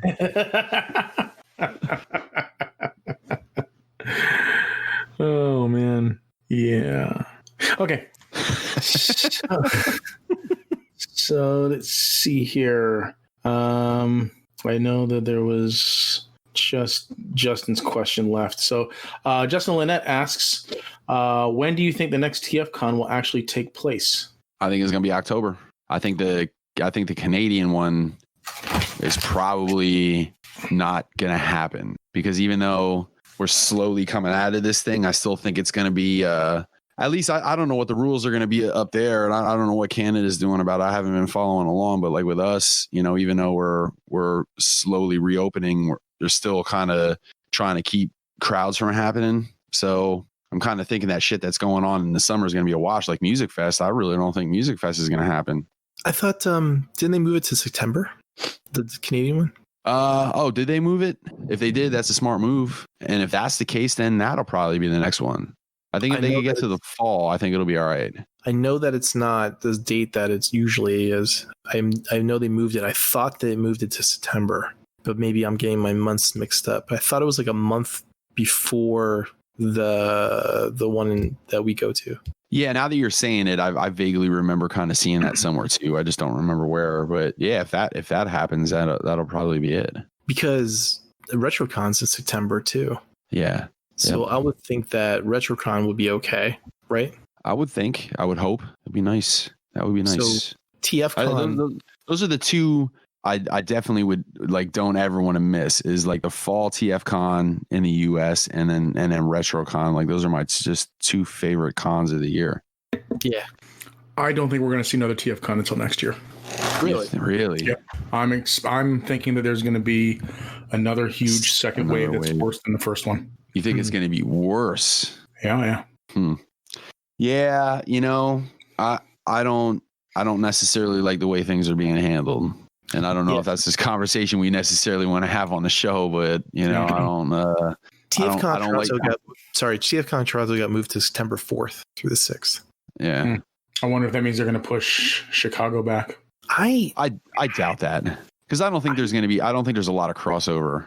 I keep telling my wife that I think that normalcy will start bleeding back into everything in around the 4th of July. I've been saying that since March. So I think that things in September, October, right before flu season hits again, I think will be okay. But I think that's when you think it's going to come back. You think it's going to come back after all that shit? November, yeah. Thanksgiving-ish, you know, around that time, I think is when we'll see a resurgence of stuff. But I'm not a fucking doctor either or a scientist. So I'm just kind of going how flu season goes. You know, I know how that works, that those months, because I work on like projects that deal directly with medical centers that have to support like call centers based on the timeline, and it's always November is when they ramp up. So I could see September, October being okay. I hope so. I bought plane tickets. Yeah, I'm a little worried, like as like with investing in 2 tables and making the trip and all that shit, that it might not be as crowded as we've seen in the past. That would be kind of a bummer. Right. You know, and I wonder if there's people like, I wonder if there's just going to be, and maybe this doesn't have as much to do with the convention itself, but I wonder how long we're going to see like the mask thing, you know, or is it just going to be like a regular thing where we just see people, you know, no matter what's going on, like people are just out there wearing masks, you know, is that how conventions and concerts and things where there's going to be large crowds of people like are, you know, is that like how we're going to be living now, you know, even after this thing gets beat, because who the hell knows what else is coming. It's already been turned into a commercialized thing. I mean, you yourself have bought like faction assembled masks, right? Yeah. So I can see the NFL and everybody else cashing in on that shit. You know, I thought they were already. Are they? Do they sell Eagles? Well, maybe not official NFL, but I have seen masks with NFL logos on them. I have an Eagles mask. Yeah.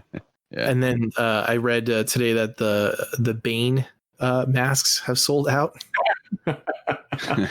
Everyone bought a Biehn mask. Funny. But yeah, I mean, like, I want to be getting COVID-19. I was born in the shadows. COVID-19 is not for the people. But if they make it stylish enough and people are wearing them, that's might be a thing. You know, I think you're right though, Mike. I think it's going to you're not going to see as many people out at conventions as what you normally do. And I think the people that will be out will probably most likely be wearing, I'd say 70% of the people are going to wear masks and the other people don't give a shit.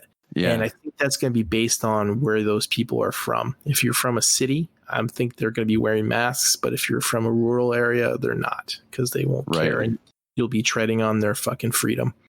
Right. Yeah, that's my favorite. You have my permission to breathe now. I think you might want to invest in one of those big hand sanitizer pump things, though. Put it on your table. Let's just hose people when they come up. just like a big jug.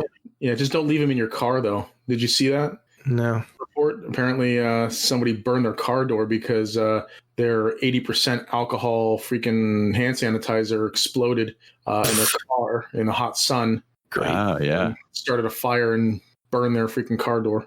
Nice. So, yeah, don't leave your sanitizer in your car, or at least cover it up and keep it out of direct sunlight. Definitely won't be handing out M&Ms this year. No. Maybe masks. Hand masks. There's a lot of things that are going to be official blackout and shout antiviral. Yeah. hand sanitizer, blackout shot hand sanitizer. There's a lot of things like that that are going to be part of the past that we're going to remember. Hey, remember when we used to like shake hands, you know? Yeah, we'll see. We'll see how light it gets, or if Levy's right, there's going to be like this big, huge, you know, resurgence of everything, and everything goes to shit again. I'm no doctor. Yeah. No, I don't necessarily disagree with them, because I think that number one, I think during this whole thing, I think there was a lot of people that were just not buying into just doing what they had to be doing to stop the spread of it. So, you know, and it's funny because they like to compare, you know, well, the flu did this and this, you know, and there's been this many cases and this many deaths or whatever. But it's like, well, yeah, that's with all of us staying the fuck home.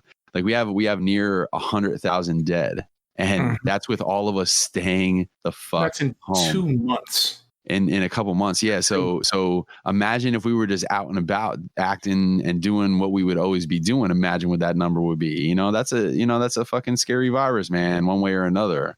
And if, you know, if everybody's ready to fucking jump back out there because their freedoms are being treaded on, I think he's right. I think you are going to see a spike again. In chess, the pawns always go first. I think you're going to see another spike in the Democrat virus. Yeah. I love how people are calling this a hoax again, in an attempt to as an attack on the president. And it's like, yeah, the entire world is conspiring against the president of the United States. Well, and Levy, to that point, you know, that's obviously ridiculous, but let's just say it isn't ridiculous. Let's say the whole world is conspiring against Trump. What does that tell you? Like, you know, like when you got that one friend of yours and shit that like nobody likes, maybe that one friend of yours is a fucking asshole. But that's just, you know, I'm just deducting at this point. So who knows? Yep. So You're going to find that certain areas are going to be worse off than what all the other areas are. Like people who like New York City and California and more crowded spaces that have been, you know, staying home. They understand the problem. They've seen it firsthand. It's like right next to them. Those are the people that are going to be lowering the fucking, you know, the new cases that come out and stuff. But the people who like in like bumfuck Pennsylvania, where I live, they don't. And it's going to go back up again. It's going to spike. But well, yeah, that's the thing, man. Until it happens to you, you know, it doesn't. It's like it's not real, you know. Right. Not that it's not real, like because it was always real. But then, like when Levy got it was like, man, now like somebody we're close to got it. Now it became even more real, you know. But I think a lot of people are, you know, well, it hasn't affected me and it hasn't affected my family yet, so that means that it's just not. It's not that bad. Yeah, right. Yeah. Basically, well, yeah, that's basically it. That's. I need my haircut. Let them die. And all these people that are like trying to go out without masks on because of their freedoms being taken away from. I think a lot of people aren't understanding. Like, listen, you're not wearing a mask for you. You're wearing a mask for fucking everybody around you. Yeah, they don't care. Nope. So you know that's the problem. I think you're seeing a lot of the selfishness coming out in a lot of people. Oh, there's too much carbon dioxide in my mask. I can't breathe. Yeah. Yeah, because, you know, surgeons and doctors and nurses haven't been wearing them for 12 to 24-hour shifts for decades. And, you know, they haven't been falling over dead. Right. Get the fuck out of here with that shit. Fucking, I swear, if someone ever says something like that to me in person, I may slap them right across the mouth. I may just call off and slap him like that fucking big dude that freaking slapped that little tattooed guy and freaking slapped the soul right out of him. You know what I'm talking about? In that slapping contest. That's gonna be me. Oh yeah. Shit out of somebody. There was my boy Josh, my other boy Josh, the dude that plays bass in AD. He actually went to nursing school and shit. So, but he's actually working at Mac right now. And he said, and it just blows your mind, man. He was explaining, he said to these coworkers that were bitching about having to wear masks, he was explaining to them like how viruses, you know, travel from, you know, person to person and how it spreads and why the masks are necessary. And he said these dudes actually were like, they were picking up what he was laying down and they completely understood it, but then they continued to bitch about having to wear the mask. And he said the same guys that were bitching about wearing the masks were wearing steel toe boots and protective eyewear. And it's like, well, all right, so why are you wearing that shit? You know, like you wear that shit because if you don't wear that shit, fucking bad shit could happen. So so a mask is just another thing, you know, just taking the liberties. It's like, get the fuck out. You know what? I had to wear a mask. I walked into Wawa and I bought coffee this morning and I had to wear a mask. And you know what? I didn't feel infringed upon because I had to wear a mask to buy fucking coffee. You know, I think we're getting a little, as people, we're a little, what's the word? Like entitled, you know what I mean? We're entitled. Like we don't realize, you know. What were you guys talking about before about how strippers are going to be able to, the ones that don't look that good are going to have new job opportunity? yeah, right. Yeah, dressing like combat ninjas and shit. It's a good look. You know what? It was like that girl Levy. Remember when we were at Jed? You might have been there when we were at ZoloCon. If it was the one that we were all at together, and Melina looked really fucking good, and then she took her mask off and was like, "Whoa, what the fuck happened She there?" looked like Melina underneath. She did look. Yeah, I think I would have preferred the real Melina. Fucking funny. I didn't go to ZoloCon. What she looked like? Her teeth were all fucked up and shit. She was built like a Playboy bunny, right? And then she actually took the mask off, and she was not the best looking girl in the world. I don't want to be any meaner than that, but. and then Levy farted, and then I did not fart. Oh, that's right. I missed that one. I did not fart. Someone dropped a stink bomb in there. That was patient zero of the coronavirus right there. Yeah, it was. Yeah, the coronavirus from ZoloCon. Could you imagine? Yeah. Like everybody's fucking stank came together like a combiner, and it made the virus. The Zolo virus. Yeah. So that's it for listener questions. Cool. So, Levy, you got anything in closing? No, just everybody stay safe out there. You know, just, wear your mask and take care of each other. For fear of being slapped by Levy. You're being slapped. No, just don't come at me with this whole shit like, masks, freaking lower your O2 saturation. Because that's going to get you slapped. How about my prayers will protect me? You know what? It's 2 slaps. That's on you. I mean, if you think your prayers are going to protect you, more power to you. But God told me that He will save me. No, you know what? That's fine. As long as you're wearing a mask when you say it, I'm okay with it. So just don't come. I like wearing the mask, honestly, because I like to feel like a ninja when I'm out there, man. It's like I'm like a ninja walking among other ninjas, and all hell could break loose at any second. Well, it's great at my work because I wear a hoodie at work too, so I have the hoodie pulled up with the mask on, and I go around saying things like, "Stay over there." Did you see the Tom Hardy video of him wearing a mask talking to his dog? No. Yeah, he was like wearing a mask. He's laying there. Yeah. He was talking to his dog. He was like, "I was born in the shadows," and the dog was giving like sidelong looks, like, "What the fuck's wrong with you?" I'll have to find it and send it to you. It's pretty fun. Jed, you got anything? Fuck you, John Bailey. Buy my shit from hiddentoys.net. End of line. I ain't got shit, and enough's enough. We're out.